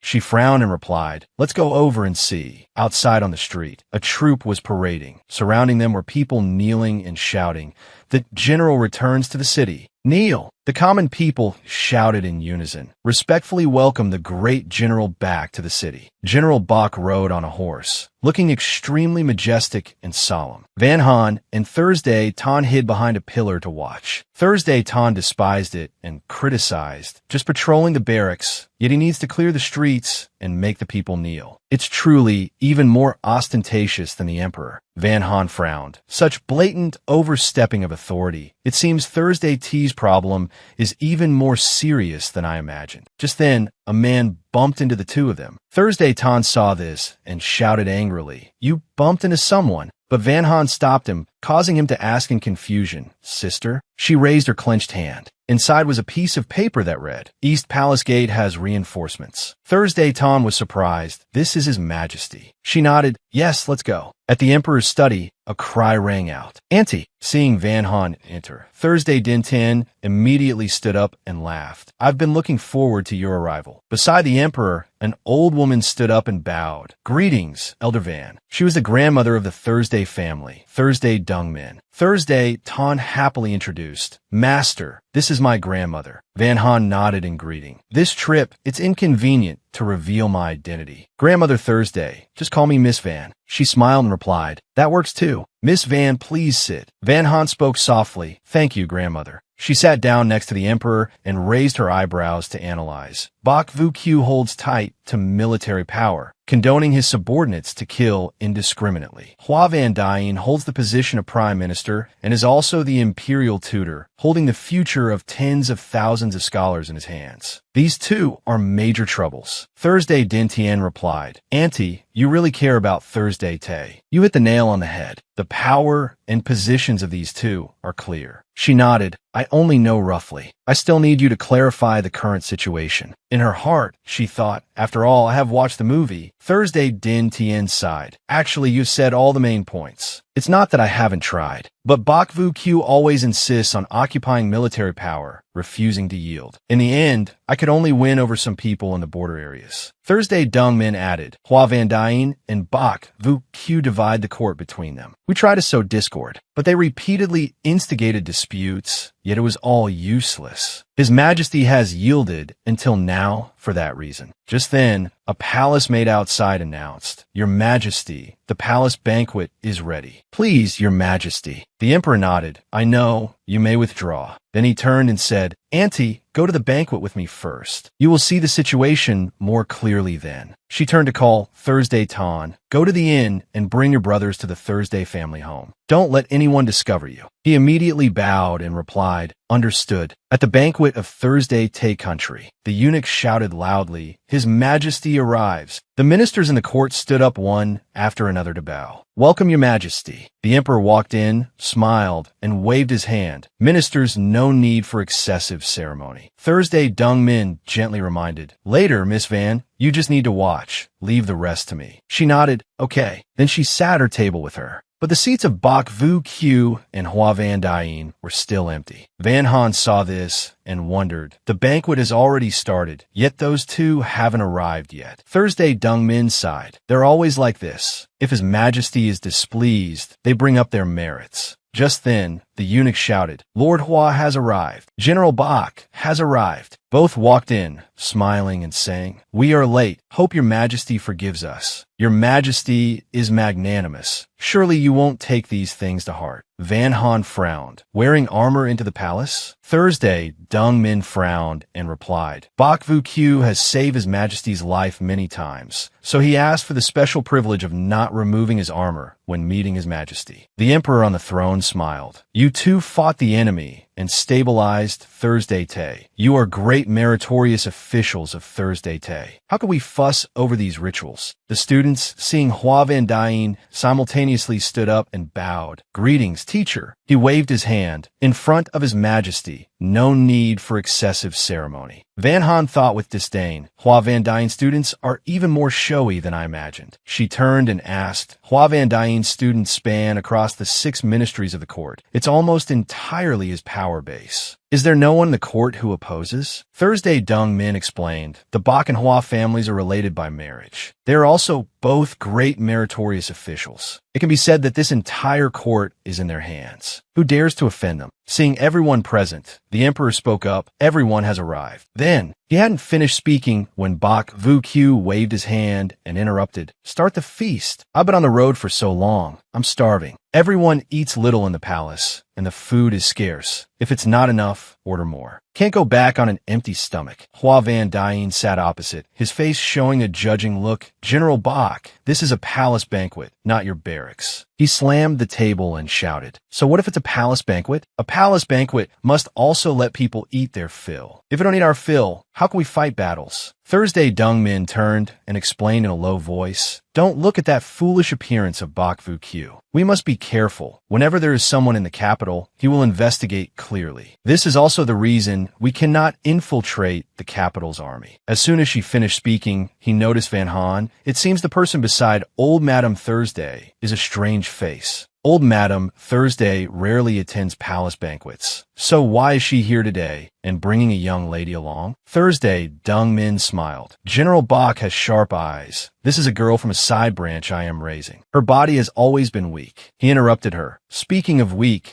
this official's wife hasn't been sleeping well lately. I recall someone gifted a rare wild ginseng root. It would be perfect to nourish her body. Then he looked up to ask His Majesty. The emperor smiled and agreed. Fine, then just take it. Van Han rolled up her sleeves, whispering softly, It seems the problem in Thursday Tay is more serious than I thought. Thursday Dung Min nodded. I know. It is taboo for immortals to interfere in state affairs. If it weren't a great crisis, I wouldn't have invited Miss Van to risk coming down the mountain to help. Van Han smiled confidently. It's fine. I've already thought of a way. She thought to herself, I am interfering in state affairs to save Thursday Tan. It's just convenient. As long as I don't reveal my identity, it will be fine. The banquet ended, and the Thursday family carriage left the palace. In the carriage, Thursday, Dung Min asked Van Han, Miss Van, at the banquet you said you had a solution. Please explain clearly so I can make arrangements. Van Han smiled and replied, We will make our move from West City. Tu Jung Ming not that Patwuk. The deputy city lord of West City is our person. The city lord of West City is Van Mu Duong. He is a student of Hua Van Dien. This person's conduct is improper, and the commoners in the city all resent him. Van Han continued, You mentioned before that you have your people at the border who can coordinate from the inside and outside with the border army. Pushing the matter in West City will force Bok Vu Q to act as well. Finally, the carriage returned to the Thursday Manor. Both of them got out and went inside. As they walked, Thursday, Dongmin discussed, I have prepared a room for Miss Van. The journey was tiring. Please go rest first. But Van Han shook her head and refused. No need to rush. If we have decided to act from West City, we should make arrangements as soon as possible. Hearing this, she turned and asked, Where is the little young master? The servant replied, reporting to old madam. The little young master is currently in the garden viewing the moon with a few other distinguished guests. She then invited, Miss Van, please come this way. She nodded. All right. In the garden of the Thursday Manor, the yellow moonlight hung high in the sky, illuminating everything. In a pavilion, Lam Chu muttered worriedly, It's already this late. Why hasn't Master returned yet? I must go find her. Thursday Dong Min's voice rang out. With a disciple who cares for his master so much, Miss Van is truly fortunate. Hearing footsteps, Lam Chu joyfully turned around. Van Han smiled. With old madam here, who would dare touch me?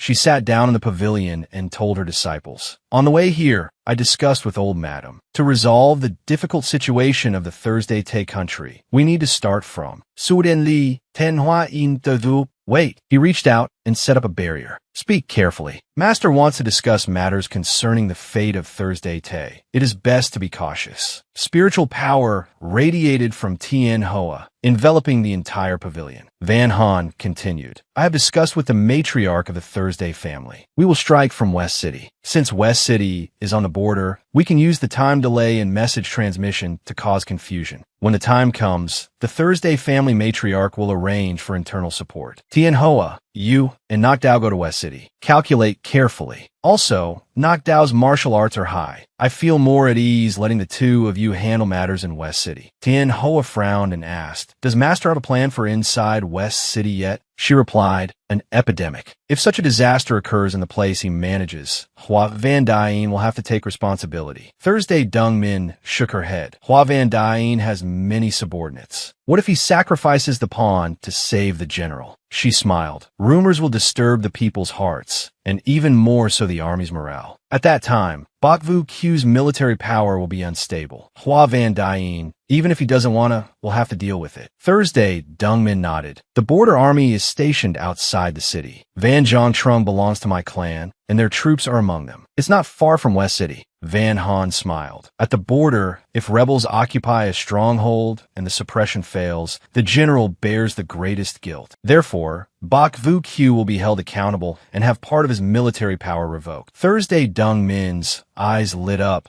and she immediately said happily, using a small stratagem to create a chain stratagem. Combined with the stratagem of alienation hero, Miss Van truly comes up with brilliant plans. She smiled sheepishly. Old madam flatters me. In her heart, she thought, these are just common schemes seen in TV dramas involving big shots. It's a small matter. She turned to instruct her disciples. This time you go. The goal is to cut off all communication between the capital and the secret guards planted by the Hua and the Bak families in West City and the border army. Tien Hoa bowed and replied, Yes. She curled her lips and continued, Except for the letter asking for help, not a single piece of news is allowed to leak in. Tien Hoa turned and asked, May I ask, old madam, do you have a token for my junior brother and me to regroup with your people? She took out a jade pendant and said, I give this to you. Thursday Tan curiously approached and asked, Grandmother, isn't our Thursday family symbol a maple leaf? Since when did it change to a ginkgo leaf? She placed the jade pendant in Tien Hoa's hand and replied, When I arranged the 8 positions, I ordered them to only recognize the ginkgo jade pendant. After meeting, just tell them Miss Van's plan for today, and they will know what to do. Tien Hoa immediately replied, Yes. Nokdao and Tien Hoa bowed together to their master. The road to West City is long. Nokdao and I will depart immediately. She nodded. Travel safely. If anything happens, remember to contact me immediately. After the discussion, the two of them left the barrier. Thursday, Dong Min smiled and said to Thursday Tan, Tanner, I have arranged accommodation for Miss Van and these distinguished guests next to your courtyard. Take them there. Tutan obedini not that. Yes. She stood up to take her leave. Then we will go rest first. Old madam, please rest early too. Then the 4 masters and disciples left together. Behind them, the old madam watched their retreating figures and thought, this capital will soon see a storm of blood. I fear the Thursday family is about to face chaos. I must go prepare. The next day, at a wine house in Thursday City, Sakin disguised himself as a passerby, sitting at the tea house with Thursday Tan, pretending to chat. Have you guys heard? There is an epidemic in West City. Tutang Luke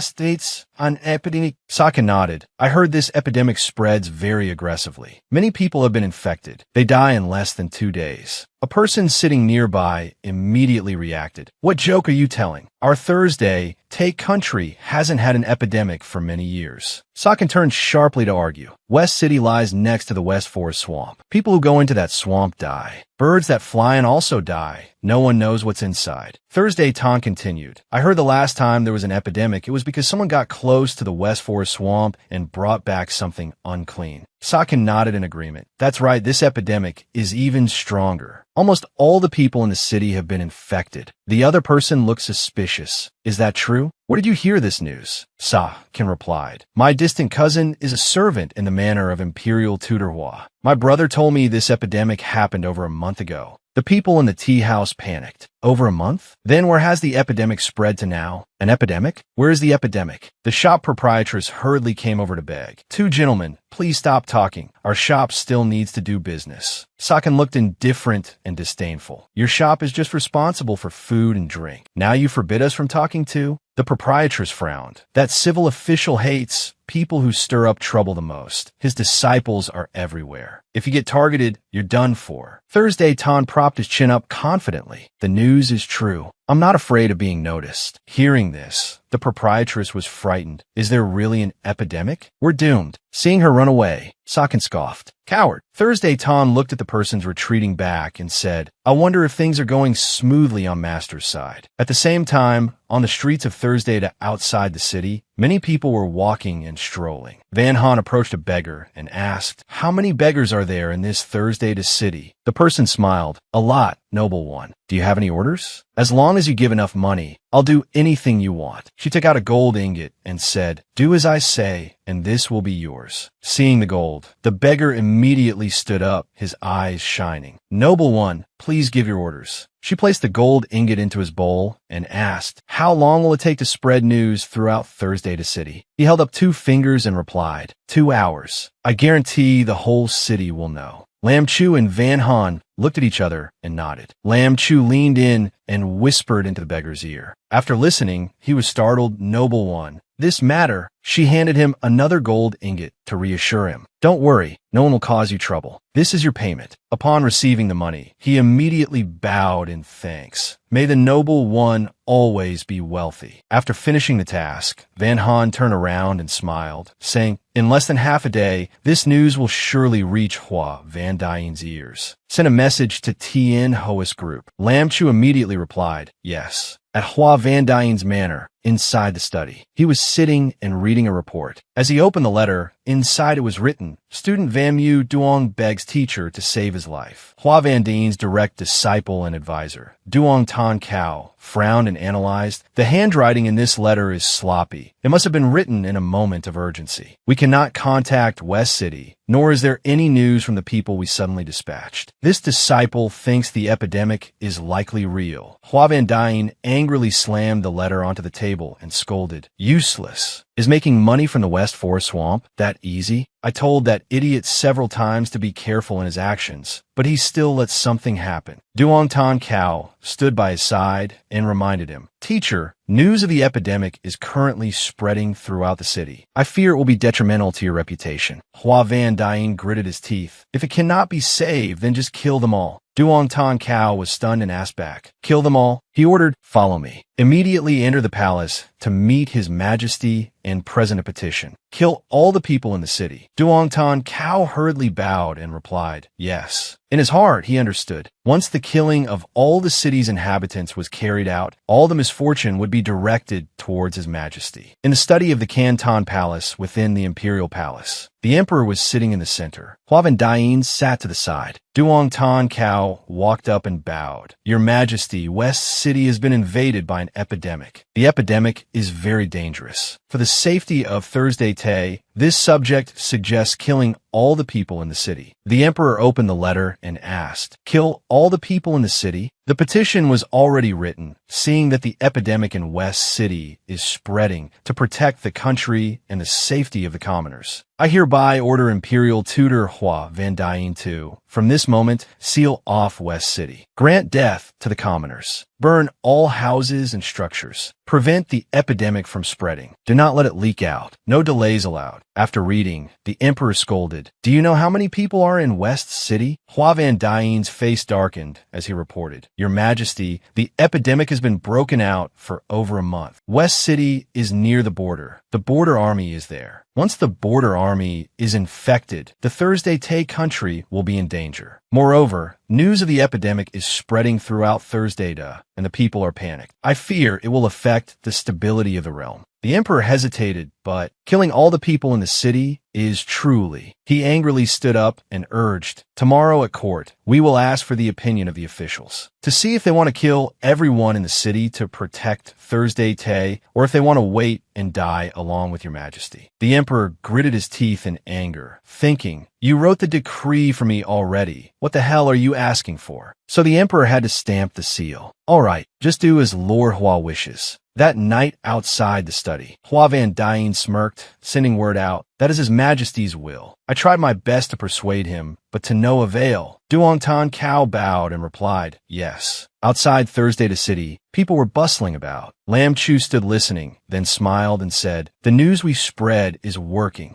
Van Han walked up to a jewelry stall and asked, "Everyone has run away, why haven't you?" He smiled, "I'm leaving right now." "Miss, look at this bracelet. It's a huge bargain. A big sale before leaving." Then he lowered his head and whispered a reminder. "His Majesty's decree to kill all citizens in the city has reached West City. Please stop it in time, Mississippi." Van Han was stunned upon hearing this. Kill all the citizens in West City? The vendor, or rather the spy sent by the emperor, started acting, scolding, "You've been looking for so long and still won't buy. Go away." Lam Chu, knowing the person's identity, got angry. "What is with your attitude?" The owner hurriedly packed up his stall and replied, "My attitude? Leave me alone. If I don't want to sell, I won't sell. The epidemic is about to spread here. Running away is more important." Saying so, he grabbed his bag and ran off. Van Han saw this and sweated, thinking he runs really fast. After he left, Lam Chu lowered his head and asked, "Did the stall owner pass on any news?" She nodded and whispered to a butterfly created by magic, "Yes, the decree to kill all citizens in the city is on its way to West City. The Tien Hoa group must stop it." She raised her hand to let the butterfly fly away and said, "Hua Van Dyne has started his move." The butterfly flew away following her command. Meanwhile, outside the Thursday Manor, a large crowd gathered, shouting, "My younger brother is still inside the city. Do not kill the people of West City. Open the door. We want to see the Thursday family head. Do not kill all the citizens. We want to see the Thursday family head." Van Han stood outside watching this scene and couldn't help but sigh. Hua Van Dyne is indeed the head of the civil officials. He can truly turn white into black. Lam Chu was also afraid. The intention to kill all the citizens was his, but now it has become the will of His Majesty and the Thursday family. Just then, the sound of hoofbeats rang out along with a shout. "The Lord Inspector's carriage. Make way immediately." The man scolded as he passed. "His Majesty's will is decided. You are gathering in large numbers to cause trouble. If you disperse now, you will be spared. Continue to cause trouble, and you will be thrown in jail." The carriage curtain was lifted. Duong Tan Cao appeared and asked, "Why is the young lady here? I wonder if we could talk in the carriage." Van Han was about to step forward when Lam Chu stopped her. He whispered a reminder, "Sister, sister. He is Hua Van Dyne's man." She softly reassured him, "It's fine. They wouldn't dare do anything in front of the Thursday family's door." So she climbed onto the carriage. After sitting down, she asked, "Lord Inspector, you just came from the palace? Why didn't you persuade His Majesty to withdraw the decision to kill all the citizens? You know what the consequences of massacring the city are." Duong Tan Cao replied, "For the sake of Thursday Tay, His Majesty has no choice but to kill all the citizens in the city. One can only blame the ruthless epidemic." Then he took out a letter with a plant signal on it. Van Han was startled when she saw it. This was Duong Tan Cao signaling for silence. Van Han immediately took the letter and nodded to him. Then she lifted the curtain and started acting, scolding, Lord Inspector, if you are so stubborn, then our paths do not cross. We cannot cooperate. Farewell. Duong Tan Cao in the carriage also ordered to return. Lam Chu hurriedly chased after her footsteps. Inside the main hall of Thursday Manor, Thursday Dong Min ran out in a panic, asking anxiously, "Miss Van has returned? Is everything all right?" She frowned and asked, "Old madam, what exactly is the relationship between Duong Tan Cao and Thursday Dong Min? Or rather, the Thursday family?" Saying so, she took out the letter. Thursday Dong Min replied, "You can trust him completely. Except for emergencies, he is not allowed to interact with the Thursday family. The information in the letter must be very important." She opened the letter. Inside was a list. Thursday Dong Min became excited upon hearing this. "Let me see." Van Han handed her the letter. After reading it, she frowned. The people on this list are all disciples of Hua Van Dien. These people must be Duong Tan Cao's men. They're on our side. Van Han smiled upon hearing this. "So that's it. Then we will make a move on them. We cannot let the massacre of the city become a reality." In the woods on the outskirts of West City late at night, a person was galloping away on a horse. Suddenly, an arrow tore through the wind. It pierced straight into the person's heart, causing him to fall off his horse. Nok Dao stepped out from the forest, holding an ice bow in his hand. The man gritted his teeth upon seeing him. Blocking His Majesty's divine decree will result in the execution of 9 generations. Before he could finish, Nok Dao raised his foot and stepped on his shoulder. He bent down and picked up the divine decree scroll. Nok Dao opened the decree, and the bow in his hand vanished. Inside the decree, it was written, "Burn down all houses and structures. Prevent the epidemic from spreading. Let no one escape. Do not delay." Along with the Emperor's seal. Having finished the task, Nok Dao used sound transmission to speak to Van Han. "Master, I have obtained the decree. At Thursday to City." At this moment, Van Han and Lam Chu used spiritual power to break into a study. Lam Chu looked around and assessed. This Lu Tu Fong is really poor. Except for books, there are no valuable items. Van Han suddenly discovered a painting of a palm leaf on the wall. Just then, someone pushed the door open and shouted, "Who are you? How dare you break into my manor?" Van Han and Lam Chu bowed. "We came only out of admiration for the integrity of Lord Lu Tu Fong." The study owner, Lu Tu Fong, frowned and said, "I, Lu Mao, am just a document manager. Uninvited guests, please leave quickly. Otherwise, I will report to the authorities." Van Han hurriedly waved her hand. "Lu Tu Fong, don't worry. We will leave right away." Lu Tu Fong's study only has one decorative painting. Perhaps it holds some meaning, right? Lu Tu Fong smiled and replied, "That is just an ordinary painting given by an old friend." She turned around and asked, "The Lord Inspector's painting is worth 1,000 gold. How could it be ordinary?" He was startled upon hearing that. Then he turned and started pretending. "I don't understand what you're saying." Van Han continued, "Then surely Lu Tu Fong understands what this is." Saying so, she took out a string with a palm leaf symbol attached. Lu Tu Fong was startled when he saw it. "You are..." Van Han smiled. "If Lu Tu Fong understands, then please cooperate with us." Lu Tu Fong bao it. "I have waited over 10 years, and finally, the wait is over. Please give the order." "I, Lu Tu Fong, even if my body is crushed and bones broken, will not refuse even death." Van Han moved closer and whispered, "I need this." After listening, Lu Tu Fong nodded. "My lord, please await my good news." Outside the Lu Manor, Lam Chu chased after Van Han and asked, "Master, if we were sure he was on our side, why didn't we show the token from the beginning?" Van Han smiled. "Hua Van Dien and Bak Q Ho are both cunning. We should be careful." Then she pulled his hand and said, "Let's go to the next place to verify an identity." On the gate of West City, Trung Van, leader of the Thursday family's secret army, was waiting. Tien Ho approached and said, "So you are here. I've been looking for you." Trung Van continued, "Trung Vu has been ambushing outside the city for 2 days now. If we don't act, the border troops will get suspicious." Tien Hoa showed the decree and said, "Don't worry, we are about to act." Reading the decree, Trung Van smiled. "With this decree, riots will surely break out in the city. Trung Vu is ambushing outside and can take the opportunity to enter the city. Coordinating from inside and outside, we will take West City in one stroke." Tien Hoa replied, "Don't rush. We still have to wait for news from the capital. Only by acting together on both sides can we defeat Hua Hua Van Dyne. Inside the imperial court hall in Thursday,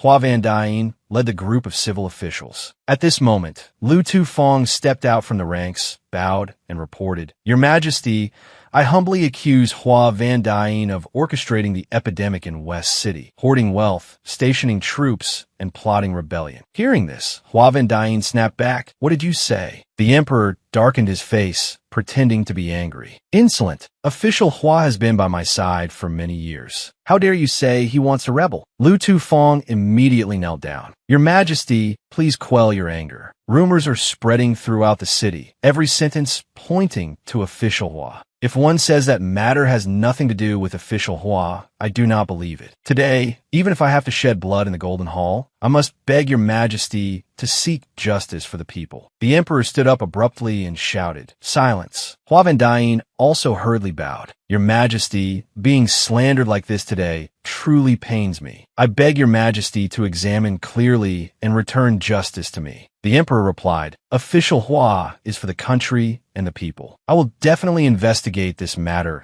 clearly and restore your innocence." Court dismissed. Having said that, the emperor turned and left. The officials also began to leave the Golden Hall. Hua Van Dyne angrily clenched his fists, thinking, "You actually dared to accuse me in front of the whole court. It seems you are tired of living." Outside Hua Manor, it was noisy and bustling. People were coming and going. Hua Van Dyne's carriage returned, and Duong Tan Cao helped him down. His disciples immediately surrounded him. "Teacher, you are back. Are the rumors spreading in the city true? Do you really want to rebel?" Hua Van Dyne angrily interrupted. "Gathering like this shows no scholarly conduct at all. From now on, do not step foot into Hua Manor again." The person hurriedly admitted his fault. The student only wanted to know the truth. But the main gate of Hua Manor had already closed. After getting inside, he irritably ordered, "Investigate who initiated the matter in the Grand Hall." Duong Tan Cao replied, reporting to Minter, "That person used to be in the Ministry of Personnel. Perhaps someone in the Ministry of Personnel is making a move." Hua Van Dyne frowned. "Investigate whoever is involved in this matter and deal with them all." Duong Tan Cao immediately replied, "Yes." Then he hesitated. "Also, this disciple cannot contact West City. I fear." Hua Van Dyne, turn around. "Go there yourself. Do not let any of Van Mu Duong's people or those entering the Lam Tay Swamp survive." Duong Tan Cao nodded and bowed. At the pavilion in Thursday Manor, Van Han was sitting leisurely. Tien Hoa at the border nodded to signal Trung Van. Immediately, Trung Van fired a signal flare, thinking to himself, "Brother, we can finally act." Outside the city, Trung Vu saw the flare. Border Vice General and Thursday family's secret army member, Trung Vu, immediately smiled and shouted, "Brothers, charge!" Below the city, shouts rang out continuously, "Kill them all! Charge!" Seeing Tien Hoa turn to leave, Trung Van asked, "Is young Master Tien Hoa not staying here to command with me?" He replied, "I have to go to the City Lord's Manor." At the City Lord's Manor in West City, inside the study, Van Mu Duong was constantly stashing away his treasures, sweating profusely and muttering, "If this city couldn't make money, I wouldn't have come here even if I died. My money, it's all my money. The rest I can only find a chance to come back and get later." But as he turned around, he saw Tien Hoa appear and panicked. "Who are you?" Tien Hoa smiled harmlessly. "Who I am doesn't matter.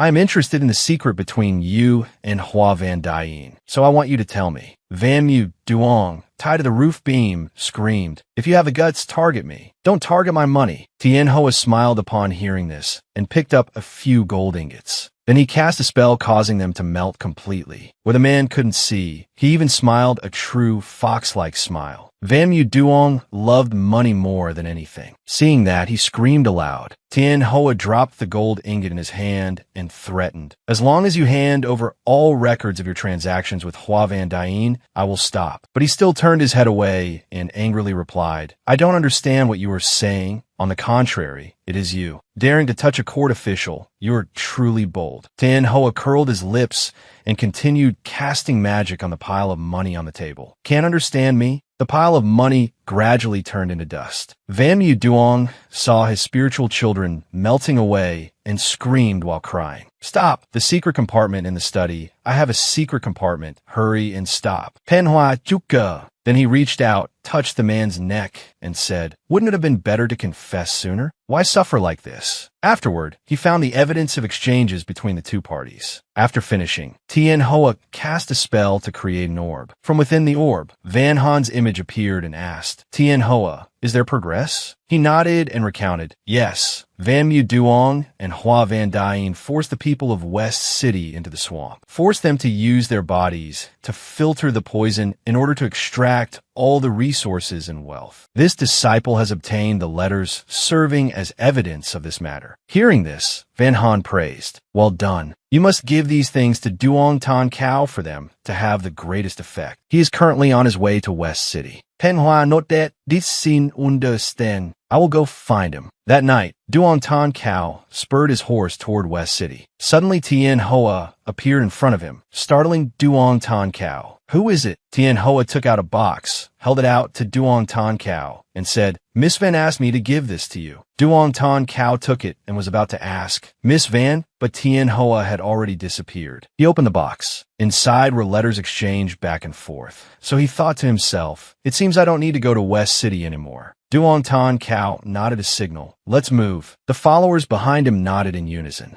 Duong Tan Cao immediately curled his lips in a smile. Back at the Hua Manor, Hua Van Dying woke up, threw the teacup in his hand to the ground, and scolded, "That trash Van Mu Duong. He had the decree to kill everyone in the city in hand, yet still failed." Duong Tan Cao hurriedly knelt on the ground and reported, "West City is in chaos. What we need to do now is suppress the rebels." Hua Van Dying's face darkened. "Now you're in a hurry? You turned back halfway. Once those living witnesses run wild, have you thought about the consequences?" Duong Tan Cao raised his head, his body covered in injuries, and replied, "Disciple was suddenly blocked on the road and almost lost my life. The entourage following me all died. Disciple had no choice but to return." Hua Van Dying held his head. "Forget it. Go personally invite Bok Vu Q here. Say that I want to borrow his army." Duong Tan Cao was stunned. "Borrow the army?" Hua Van Dying immediately said, "West City is in turmoil. Without borrowing troops, how can we suppress it? How can we resolve the messy situation you failed to handle?" Duong Tan Cao hurriedly bowed. "Yes, disciple will go right away." A while later, Hua Van Dying sat in the main hall of the Hua Manor. Seeing a figure enter, he frowned. "This old man has been waiting for you all night." Bok Vu Q curled his lips in a cold smile. Bok Vu Q sat down next to him and said, "Your people can't even manage a single city. Do I have to clean up this mess for you too?" Hua Van Dying shouted angrily, "Your people are so close to West City. Don't tell me they didn't hear a damn thing." Bok Vu Q raised an eyebrow. "So you want me to deploy troops without an order? That is a capital crime." Hua Van Dying sneered. "Are you still afraid of that?" He propped his chin up, turned to look at Hua Van Dying. "I'm not afraid, but you can't let me waste my efforts for nothing, right?"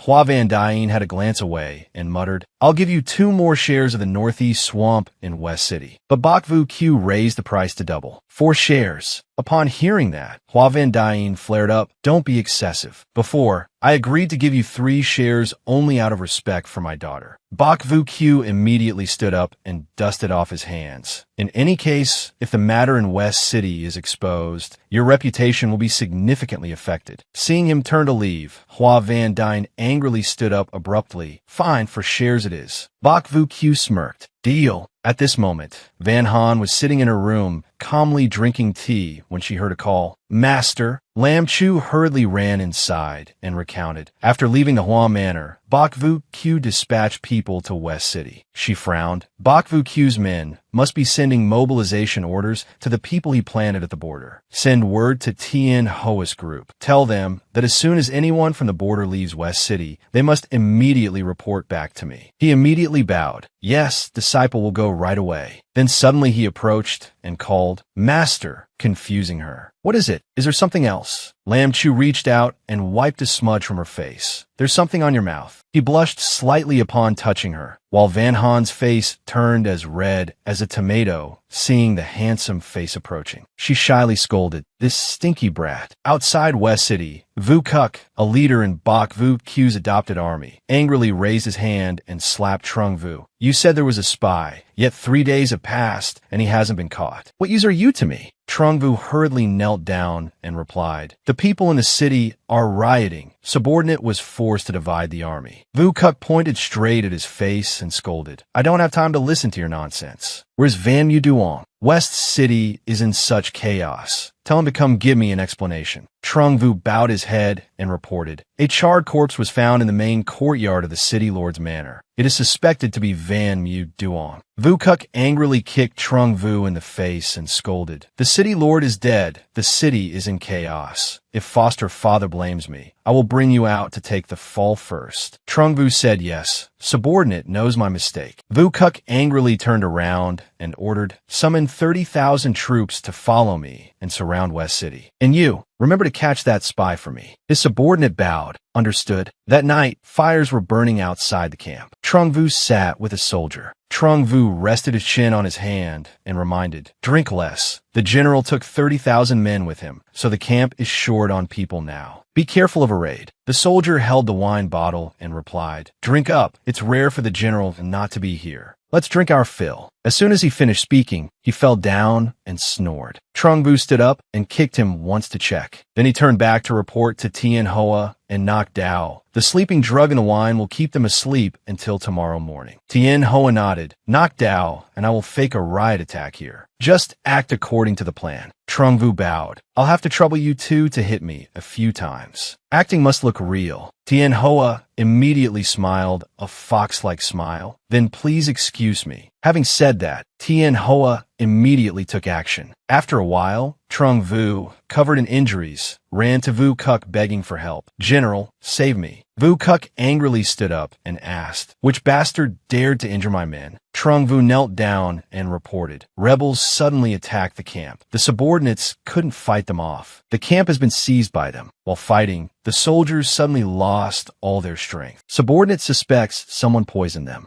Vu Kuk listened with a darkened face. "I told you, why haven't we caught that spy yet?" Trung Vu raised his head to probe. "Should this matter be reported to Great General Bach?" Vu Kuk scolded angrily. "Do you want me to seek death?" Trung Vu hurriedly explained, "Subordinate's meaning is for you to take this opportunity to leave the camp. Intentionally leave a gap for that spy, so subordinate can set a trap to catch him." Trung Vu moved closer and continued, "Besides, if you sincerely go to admit your guilt in person, Great General Bach won't have the heart to punish you, right?" Vu Kuk hesitated. "Foster father's discipline is strict. Can I really do that?" Trung Vu advised, "You just need to ask Madam to ask the Prime Minister to put in a good word." Vu Kuk sighed. "It would be good enough if that old man doesn't curse at me. But it has been a long time since I went home. Returning to visit Madam now is also fine." Trung Vu knew his plan had succeeded and hurriedly knelt down to bow. Subordinate will prepare a horse immediately. That night, deep in the forest, Trung Vu, Trung Van, along with Tien Hoa and Nok Dao gathered. Trung Vu spoke first. "Vu Kuk has departed to return to the capital. Military power is temporarily handed over to me." Tien Hoa gathered spiritual energy to create a crane made of ice. Seeing that, Trung Vu was puzzled. "This is," he immediately explained, "to send a message to Master after the matter is done."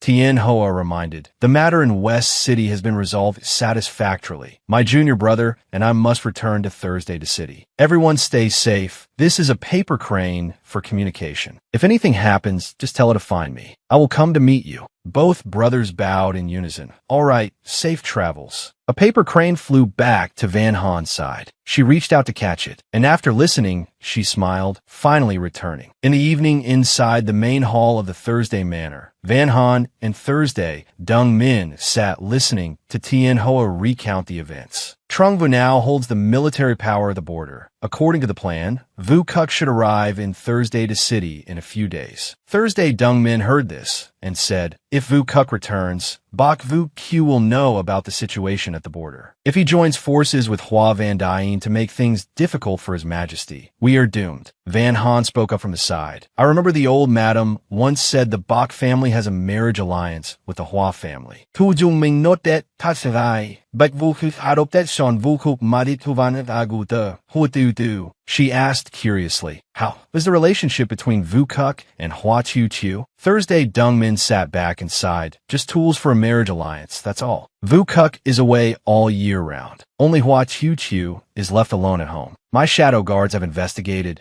and found she has an ambiguous relationship with Ha Chiem. Van Han was startled. Ha Chiem? Thursday, Dongmin replied. He is a student of Hua Van Dien, a young scholar who speaks very cleverly. She immediately came up with an idea. I have a way. Van Han turned to instruct Tien Hoa. Go block all news related to Vukuk's return. He bowed. Yes, master. Van Han smiled confidently. In a few days, we will give Vukuk a big jealousy-inducing gift. So the next day, in front of Vukuk's mansion, a soldier knelt on the ground and called out, Butler no. That person was Lam Chu in disguise, feigning sorrow as he reported, General Vukuk has sacrificed himself for the country. Butler No was startled upon hearing this and pushed the door open. What? Hurry and follow me in to see the madam. Lam Chu, under the guise of soldier, entered and recounted everything. It happened like that. Hua Chu Chu, daughter of Hua Van Dien and wife of Vu Kuk, asked again, Are you telling the truth? Lam Chu lowered his head and replied, This matter is extremely important. Subordinate dares not speak nonsense. The news must not be transmitted into the palace. Great General Bok's intention is to stabilize the army, so for now, this news cannot be revealed to the outside. So we must ask Madam to suffer a grievance. Hua Chu Chu curled her lips into a slight smile. No grievance, no grievance. Lam Chu looked up suspiciously, and the madam suddenly realized she was showing joy at the news of her husband's death. She hurriedly acted, pretending to be sorrowful. My general, why did you leave me here all alone? What am I to do? Lam Chu bowed. Madam, please restrain your grief. But in his heart, he evaluated truly good acting. Hua Chu Chu continued to feign misery, waving her hand to dismiss him. You withdraw first. Lam Chu hurriedly replied yes, and then left. After hearing the footsteps disappear, Hua Chu Chu raised her head and thought, he's gone far. She stood up in delight. That rude guy is finally dead. I must report this good news to Chiem Lang. Lam Chu hadn't left yet, but hid outside. Seeing Hua Chu Chu step out of the mansion, he smiled. She took the bait. At the Thursday Manor Garden, Lam Chu ran over shouting, Master, he bragged, I handled it. His face clearly showed, praise me quickly. Van Han reached out and said, all right. Seeing this, Lam Chu immediately lowered his head for her to pat it and started recounting. Master, just as you predicted, after hearing the news of Vu Kuk's death, Hua Chu Chu went to find Ha Chiem immediately. With this situation, we don't even need to lift a finger. They won't step out of the room for the next few days. She nodded, I know. Tell Tien Hoa to bring Vu Kuk here the day after tomorrow. He immediately replied, yes, master. Inside, he was rejoicing. Great, today, I also closed the distance with master. Van Han withdrew her hand, looked at him, and thought, I just feel like this great demon doesn't resemble the principals at all. A few days later at the Thursday to City Gate, the day Vu Kuk returned. He thought excitedly, finally arrived. As soon as he entered the city, seeing Hua Chu Chu's figure on the street, he was surprised. Chu Chu, is she coming to welcome me? Long time no see wife, reporting to foster father a few hours late won't matter. So he immediately dismounted and called out, Chu. But she seemed not to hear and continued running. Vu Kuk saw this and grew suspicious. She didn't come to welcome me? Vu Kuk chased after Hua Chu Chu and heard a man's voice coming from inside the room. Now that Vu Kuk is dead, when do you plan to announce my identity? Inside the room at this moment, Hua Chu Chu lay on top of Ha Chiem, saying happily, don't rush. Sneaking around like this is more exciting. Vu Kuk had just returned only to be cuckolded with a massive pair of horns, so he was furious. He clenched his fist, kicked the door open, and cursed loudly, slut. Hua Chu Chu sat up in shock. Vu Kuk. Meanwhile, on the roof opposite, the three from Van Han's group, Lam Chu and Tien Hoa, were lying down watching the good show. Van Han's eyes lit up, a super good jealousy drama airing at prime time. Lam Chu heard this and turned sharply to ask, what did master say? She whispered, nothing. Look quickly, they're fighting. Lam Chu stared at her, suspicion rising in his heart. At the same time, inside the room, Hua Chu Chu was stunned when she saw Vu Kuk. Aren't you dead?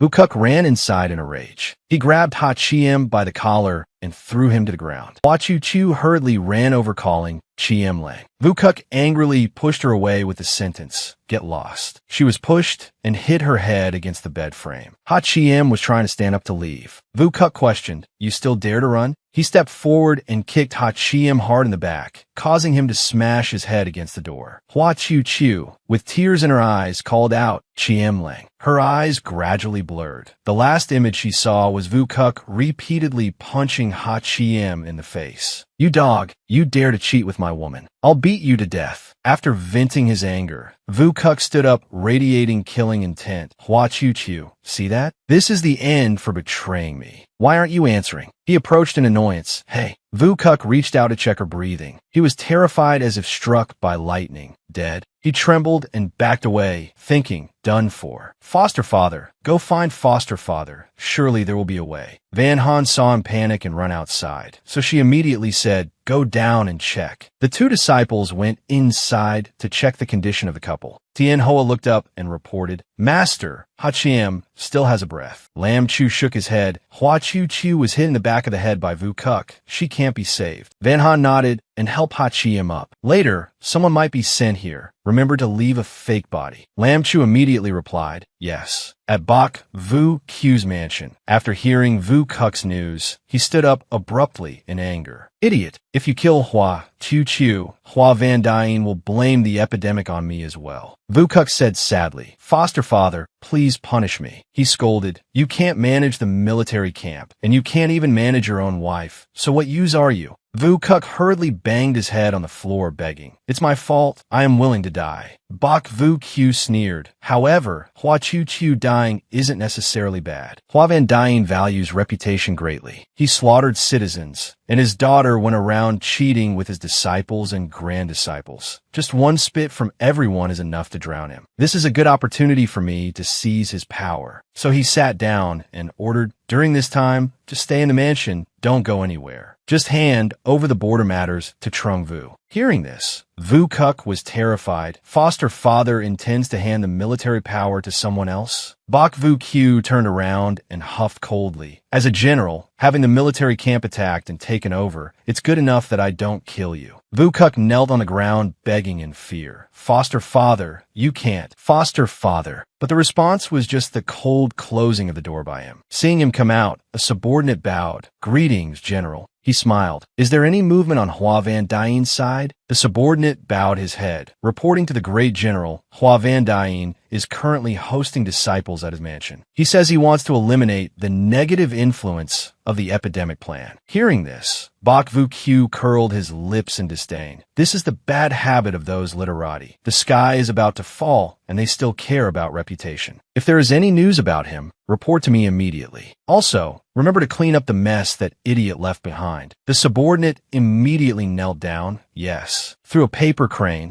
the image of Hua Van Dyne appeared in the crystal ball. At the Hua Manor, Van Han watched and analyzed.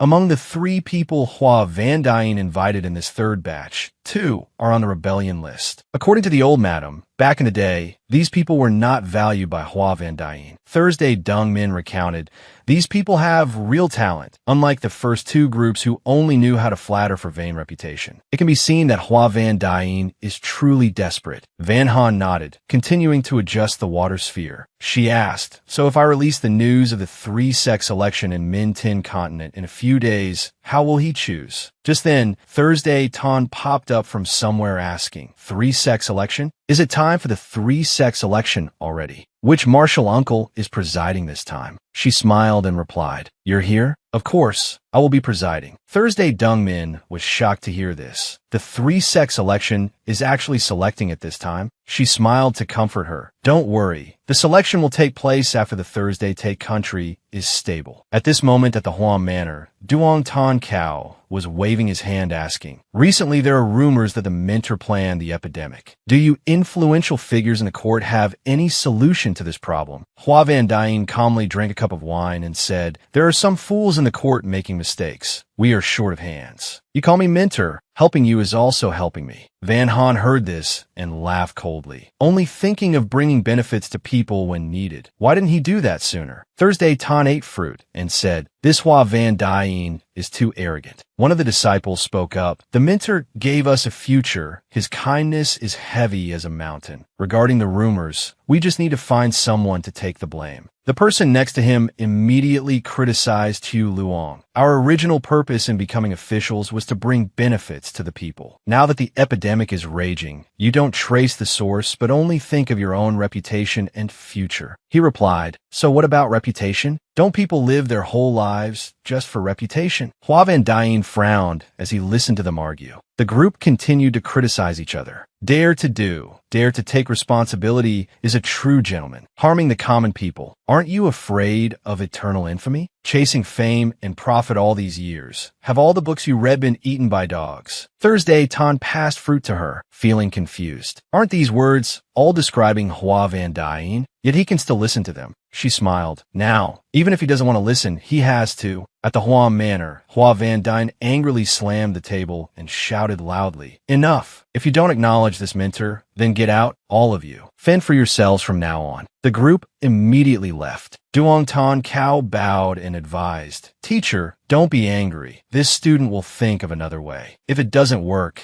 even if I have to bear the infamy alone, I will protect teacher." Hua Van Dying was somewhat comforted. "I have many disciples, but the loyalty of all of them combined isn't equal to a fraction of yours. Don't worry, I won't let you end up like that. Find a fool to prepare in advance." Duong Tan Cao immediately replied, "Yes, student will go immediately." Then he left his living room. The paper crane was still following. The paper crane flew to Tien Hoa's hand, who was hiding behind the artificial mountain. He smiled and praised. "This innuendo acting by the warden is truly good." Duong Tan Cao asked him, "Does Miss Van have any instructions?" Tien Hoa replied, "Today, the head disciple saved a person named Ha Chiem, a witness to Vu Kuk killing Hua Chu Chu. He has been sent to the warden's manor. The head disciple's intention is to improvise accordingly." Duong Tan Cao nodded, understood. Tien Hoa turned his head and asked, "Hua Chu Chu is dead. Aren't you curious?" Duong Tan Cao replied, "She relied on the Hua family's power to do many evil deeds. Now consider it karmic cycle." Hearing this, Tien Hoa paused his hand playing with the paper crane and muttered, "Karmic cycle." Tien Hoa stood up and reminded, "There's one more thing. Min Tin Continent is about to organize the 3-sex election. Find a suitable time to tell Hua Van Dying this as well." Duong Tan Cao immediately replied, "Understood." Inside the courtyard, Van Han was sitting and resting. Thursday Tan ran over holding a plate of food and said, "Master, try the nuts disciple has peeled." Lam Chu, who had just arrived, was startled seeing this. He hurriedly held up fruits and boasted, "Master, these are grapes disciple, just washed." Fighting spirit immediately rose on both sides. "Senior brother, Master already has my fruit." Lam Chu annoyedly replied, "The weather is dry lately, so eating more fruit is good." Van Han sat between the two bickering disciples and sweated, "Ashura field." She coughed, took the plate from Thursday Tan's hand, and said, "All right, stop arguing. Thursday Tan, go to the old madam and say, 'Tomorrow we will discuss the 3-sex election with His Majesty.'" Thursday Tan smiled, "Yes. Disciple will go immediately." Lam Chu felt like he was struck by lightning. "Master, what about disciple?" At this moment, a message-transmitting paper crane arrived. She reached out to catch it. The paper crane immediately turned into a piece of paper with Tien Hoa's handwriting. "Your matters have been handled satisfactorily, except for Vu Kuk killing someone. Has the matter of Bok Vu Q's provocation also been conveyed to Hua Van Dying?" Van Han reached out to take the plate of grapes and said, "Tomorrow morning, announce the news of the 3-sex election. Let everyone in the city know, especially Bok Vu Q." Lam Chu happily replied, "Yes, master." She sat and analyzed. When the news spreads, Bok Vu Q will definitely make a move, and there's Hua Van Dying too. If he knows Hua Chu Chu is dead, he will definitely cause trouble for Bok Vu Q. Tell Sa Can and Knock Dao to watch them. Lam Chu immediately replied, "Yes." Passing through the night, by the second day, Lam Chu ran to report, "Master, everything has been settled. This is the home of Hua Van Dying and Bok Vu Q. Didn't Master already arrange for Sa Can and Knock Dao to watch them?" she said. They turned into enemies because we pulled the strings from behind. Although Sakan and Nokdao are watching them, if we aren't careful, all plans will go down the drain. So we cannot be careless. At this moment inside the Huang Manor, Hua Van Dyne angrily scolded. I knew it. Why are things happening one after another lately? It turns out the old emperor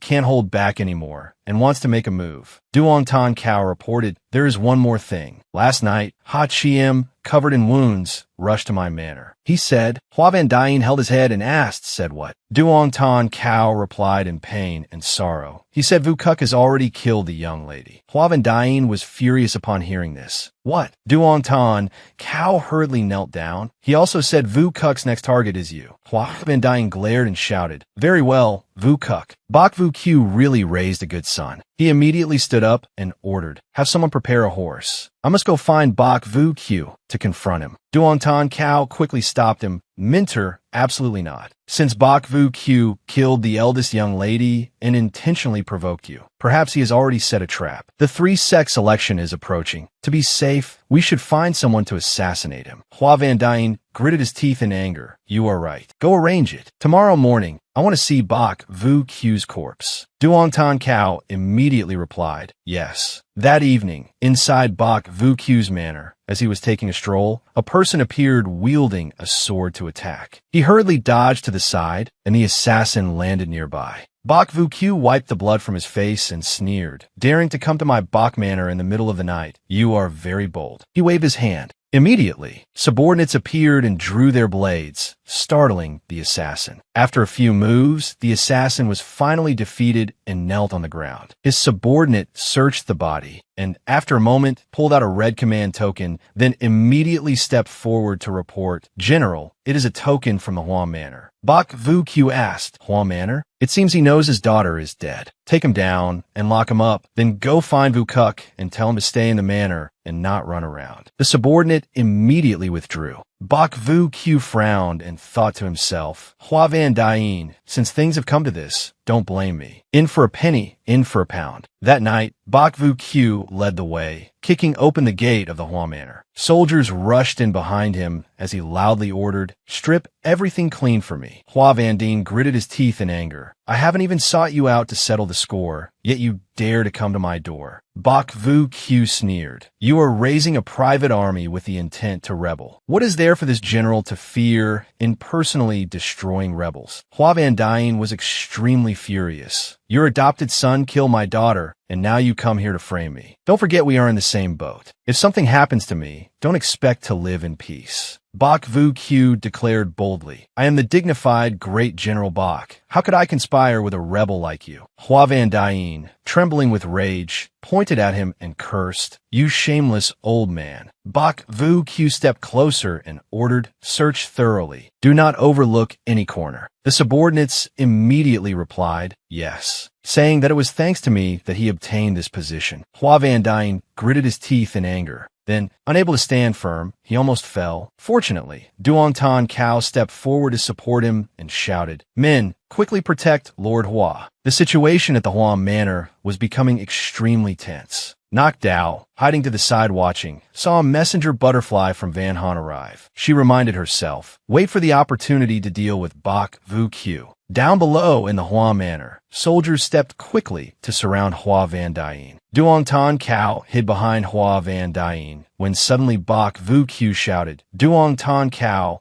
obstructing the investigation is tantamount to treason and is punishable by death according to the law. Nokdao, standing on a roof at this moment, immediately cast a spell. This spell caused Bok Vu Q to suddenly stand still, unable to move. Seeing a good opportunity, Duong Tan Kao immediately ordered, Bok Vu Q wants to kill Lord Hua. Quickly protect Lord Hua. Hua Van Dyne's troops immediately rushed forward. His soldiers also counterattacked, but one man rushed straight towards him. He stood motionless, unable to move, and could only watch the figure approaching in fear, thinking, not good. Finally, he was struck down and fell to the ground. Van Han had observed everything. She turned and ordered, tell Thursday Tan to act. Lam Chu immediately bowed and replied, yes. At this moment inside the Bach Manor, Vu Kuk was holding a beauty in his arms, saying, "Drink, follow me from now on, and you can drink to your heart's content." Thursday Tan, disguised as a soldier, pushed the door open and entered, reporting in panic, "General, something has happened." Vu Kuk angrily threw a teacup at him and shouted, "Get out! Can't you see I'm discussing official business? If there's an issue, find my foster father. Finding me is useless." Thursday, Tan hurriedly knelt down and reported, "Great General Bach is about to be beaten to death by people from the Huam Manor." Hearing this, Vu Kuk shot up and asked, "What?" He aggressively rushed to the Huam Manor. Seeing Bach Vu Q lying on the ground, he shouted, "Foster father!" Hua Van Dien, seeing him, gritted his teeth tightly. "That animal has arrived just in time. Pay with your life for my daughter." He drew his knife and shouted, "I will kill you to avenge my foster father." Vu Kuk picked up a knife and rushed straight towards Hua Van Dien. Duong Tan Cao in the back saw this and shouted, "Minter, be careful." Hua Van Dien turned to run, but was stabbed straight through the heart by Vu Kuk's sword. The scene seemed to freeze. Duong Tan Cao panicked, reaching out and calling, "Minter." Vu Kuk pulled out the sword and snorted coldly. "Even death cannot atone for your crimes." Duong Tan Cao hurriedly ran to support him and asked, "Minter, how are you?"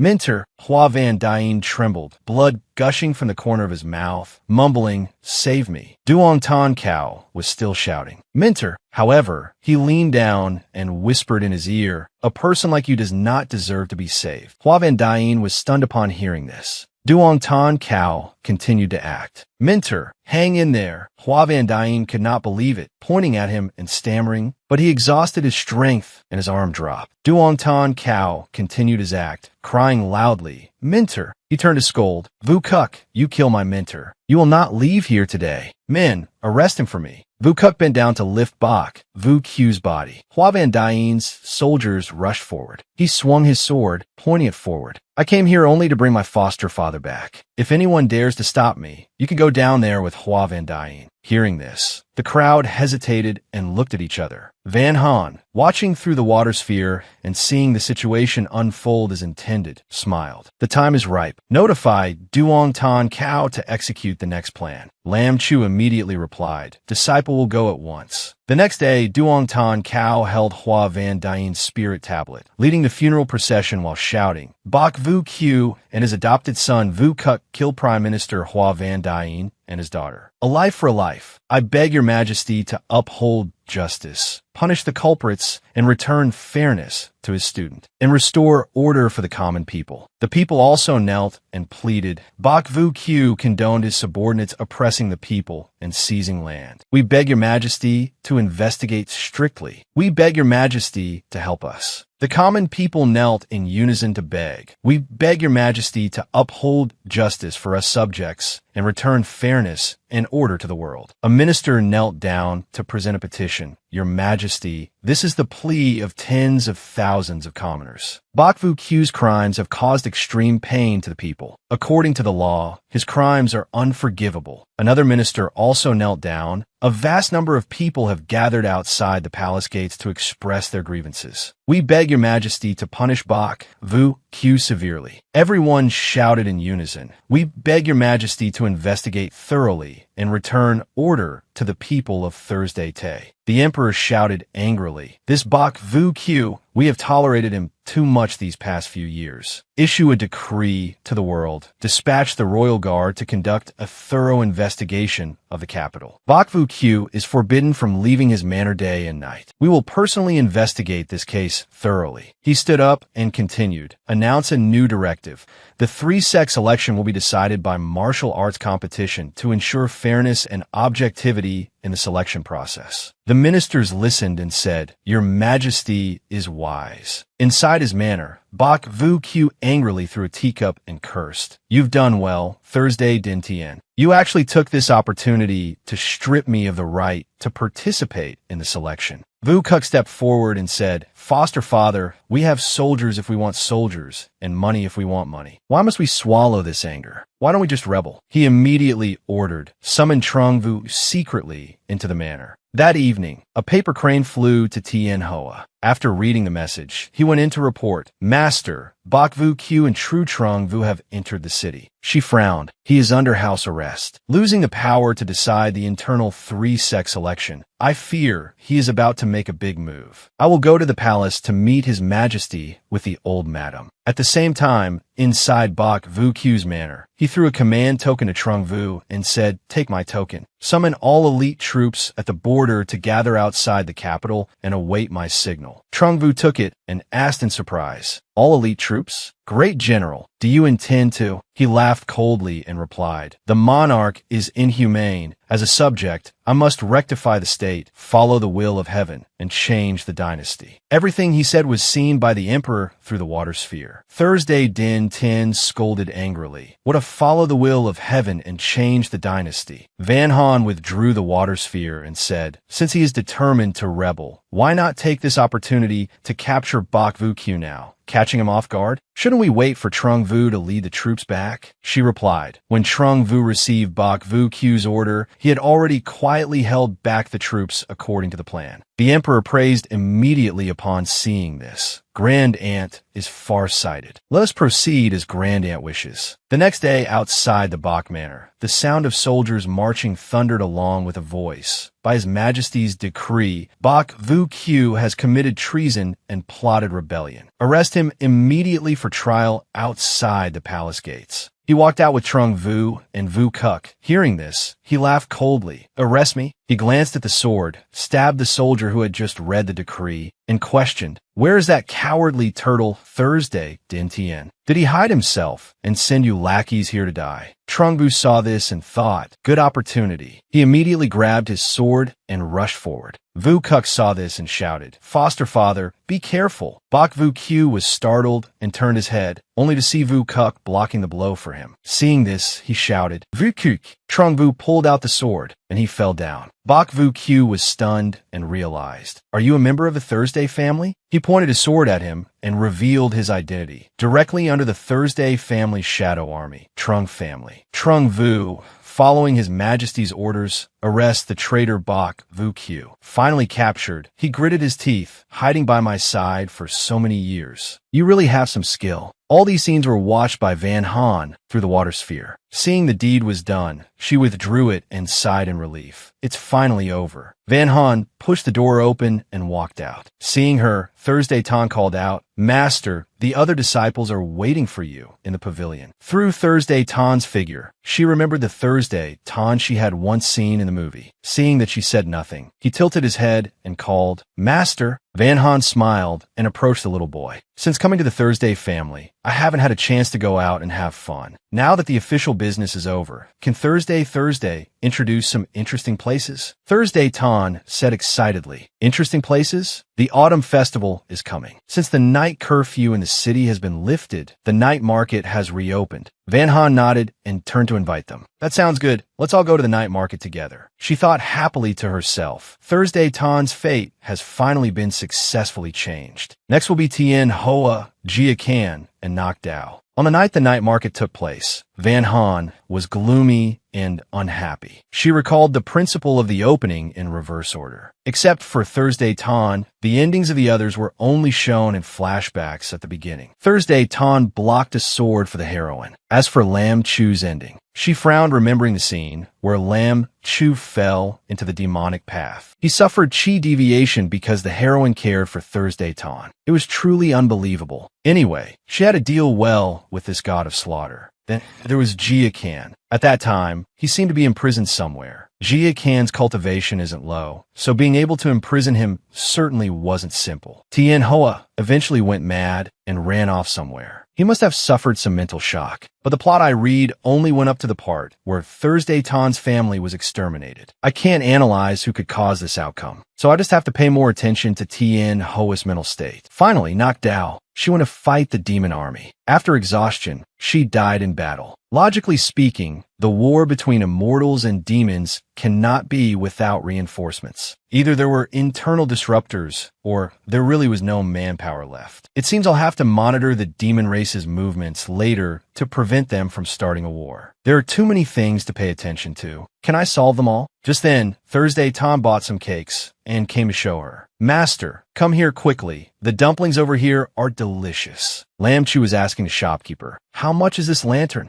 Van Han smiled and replied, coming. She told herself, now I can only take it one step at a time. I hope the ending will be happy and everyone will be fine. Van Han took a tissue and ate a piece of the dumpling. Thursday Tan smiled gently and asked, how is it? She praised, very delicious. Van Han suddenly started, realizing, wait, too close. This atmosphere is like a date. I almost forgot my original intention. She shyly called, Thursday. Suddenly Lam Chu ran up and interrupted, showing the lantern his disciple had just bought. Is it beautiful? Is it beautiful? This rabbit-shaped lantern was bought especially for you, Master. Do you like it, Master? She angrily cursed silently. Annoying. Does he not know how to read the atmosphere? She sighed in frustration and walked away. I can't deal with you. Lam Chu was confused. Yes? What did you say, Master? She replied. I was asking where Tien Hoa and the others went. Lam Chu walked beside her and answered, them? They went to watch the lion dance. Do you want to go over there and watch too, Master? Just then, a loud explosion rang out from behind. Van Han was startled, turned her head and asked, what was that sound? The people behind were rushing away, shouting, run quickly. Lam Chu hurriedly reached out to protect her and asked, what happened? Van Han asked back, that sound just now was an explosion, right? Suddenly, Thursday Tan's face went pale, causing her to call out in shock. Tu Tang. The lantern and cakes in his hands all fell down. He hurriedly flew up, startling both Lam Chu and Van Han. Van Han urged, chase after him quickly. She frowned in worry. Tu, why did something suddenly happen? And those people, I have a bad feeling. At this moment, at the Thursday family home, the Thursday manor was engulfed in a sea of fire. Thursday, Tan knelt on the ground, looking at the charred bodies. Van Han landed beside him, stunned. Thursday, Tan, why did it turn out like this? She panicked inside. I clearly changed the story's progression, rewinding to the past. Bok Vu Q pointed at Hua Qiu Qiu's photo and ordered, stick to this woman. His subordinate bowed and replied, yes, General. Then Bok Vu Q received a letter saying, Trung Vu has a problem. He muttered, Trung Vu. Then Hua Van Dien also received a letter. He ordered, go back and report to the great general. I have received the letter. Inside the letter was written, Hua Qiu Qiu. On this side, Vu Kuk threatened a female servant to plant these explosives in the Thursday manor. You know what the consequences will be, right? She fearfully replied, this servant will do it well. Please spare my family, General. Next is the scene where Bok Vu Q kills Thursday Din Tien and ascends to the throne. Hearing the officials chant, Your Majesty, long live, long live, long live. Van Han held her head, muttering, why did this happen? I clearly did so many things. The Thursday family was exterminated. Thursday Tan was in extreme agony. He grew weaker by the day, his cultivation dropping ceaselessly. Van Han Kai Fo Tu Tanyen Nelet Lam Chu, Gao Sing Lam Chu To Sufa Ki Divitin and Det Mao Tai Saw. The more she thought, the dizzier she got. Her body swayed and she fell down. Before completely fainting, she heard Lam Chu's loud shout, Master, the episode ends here. If you liked it, please give me a like and a share to give me more motivation to release more videos. Remember to click follow to watch the next episodes. Wishing you all a day full of energy.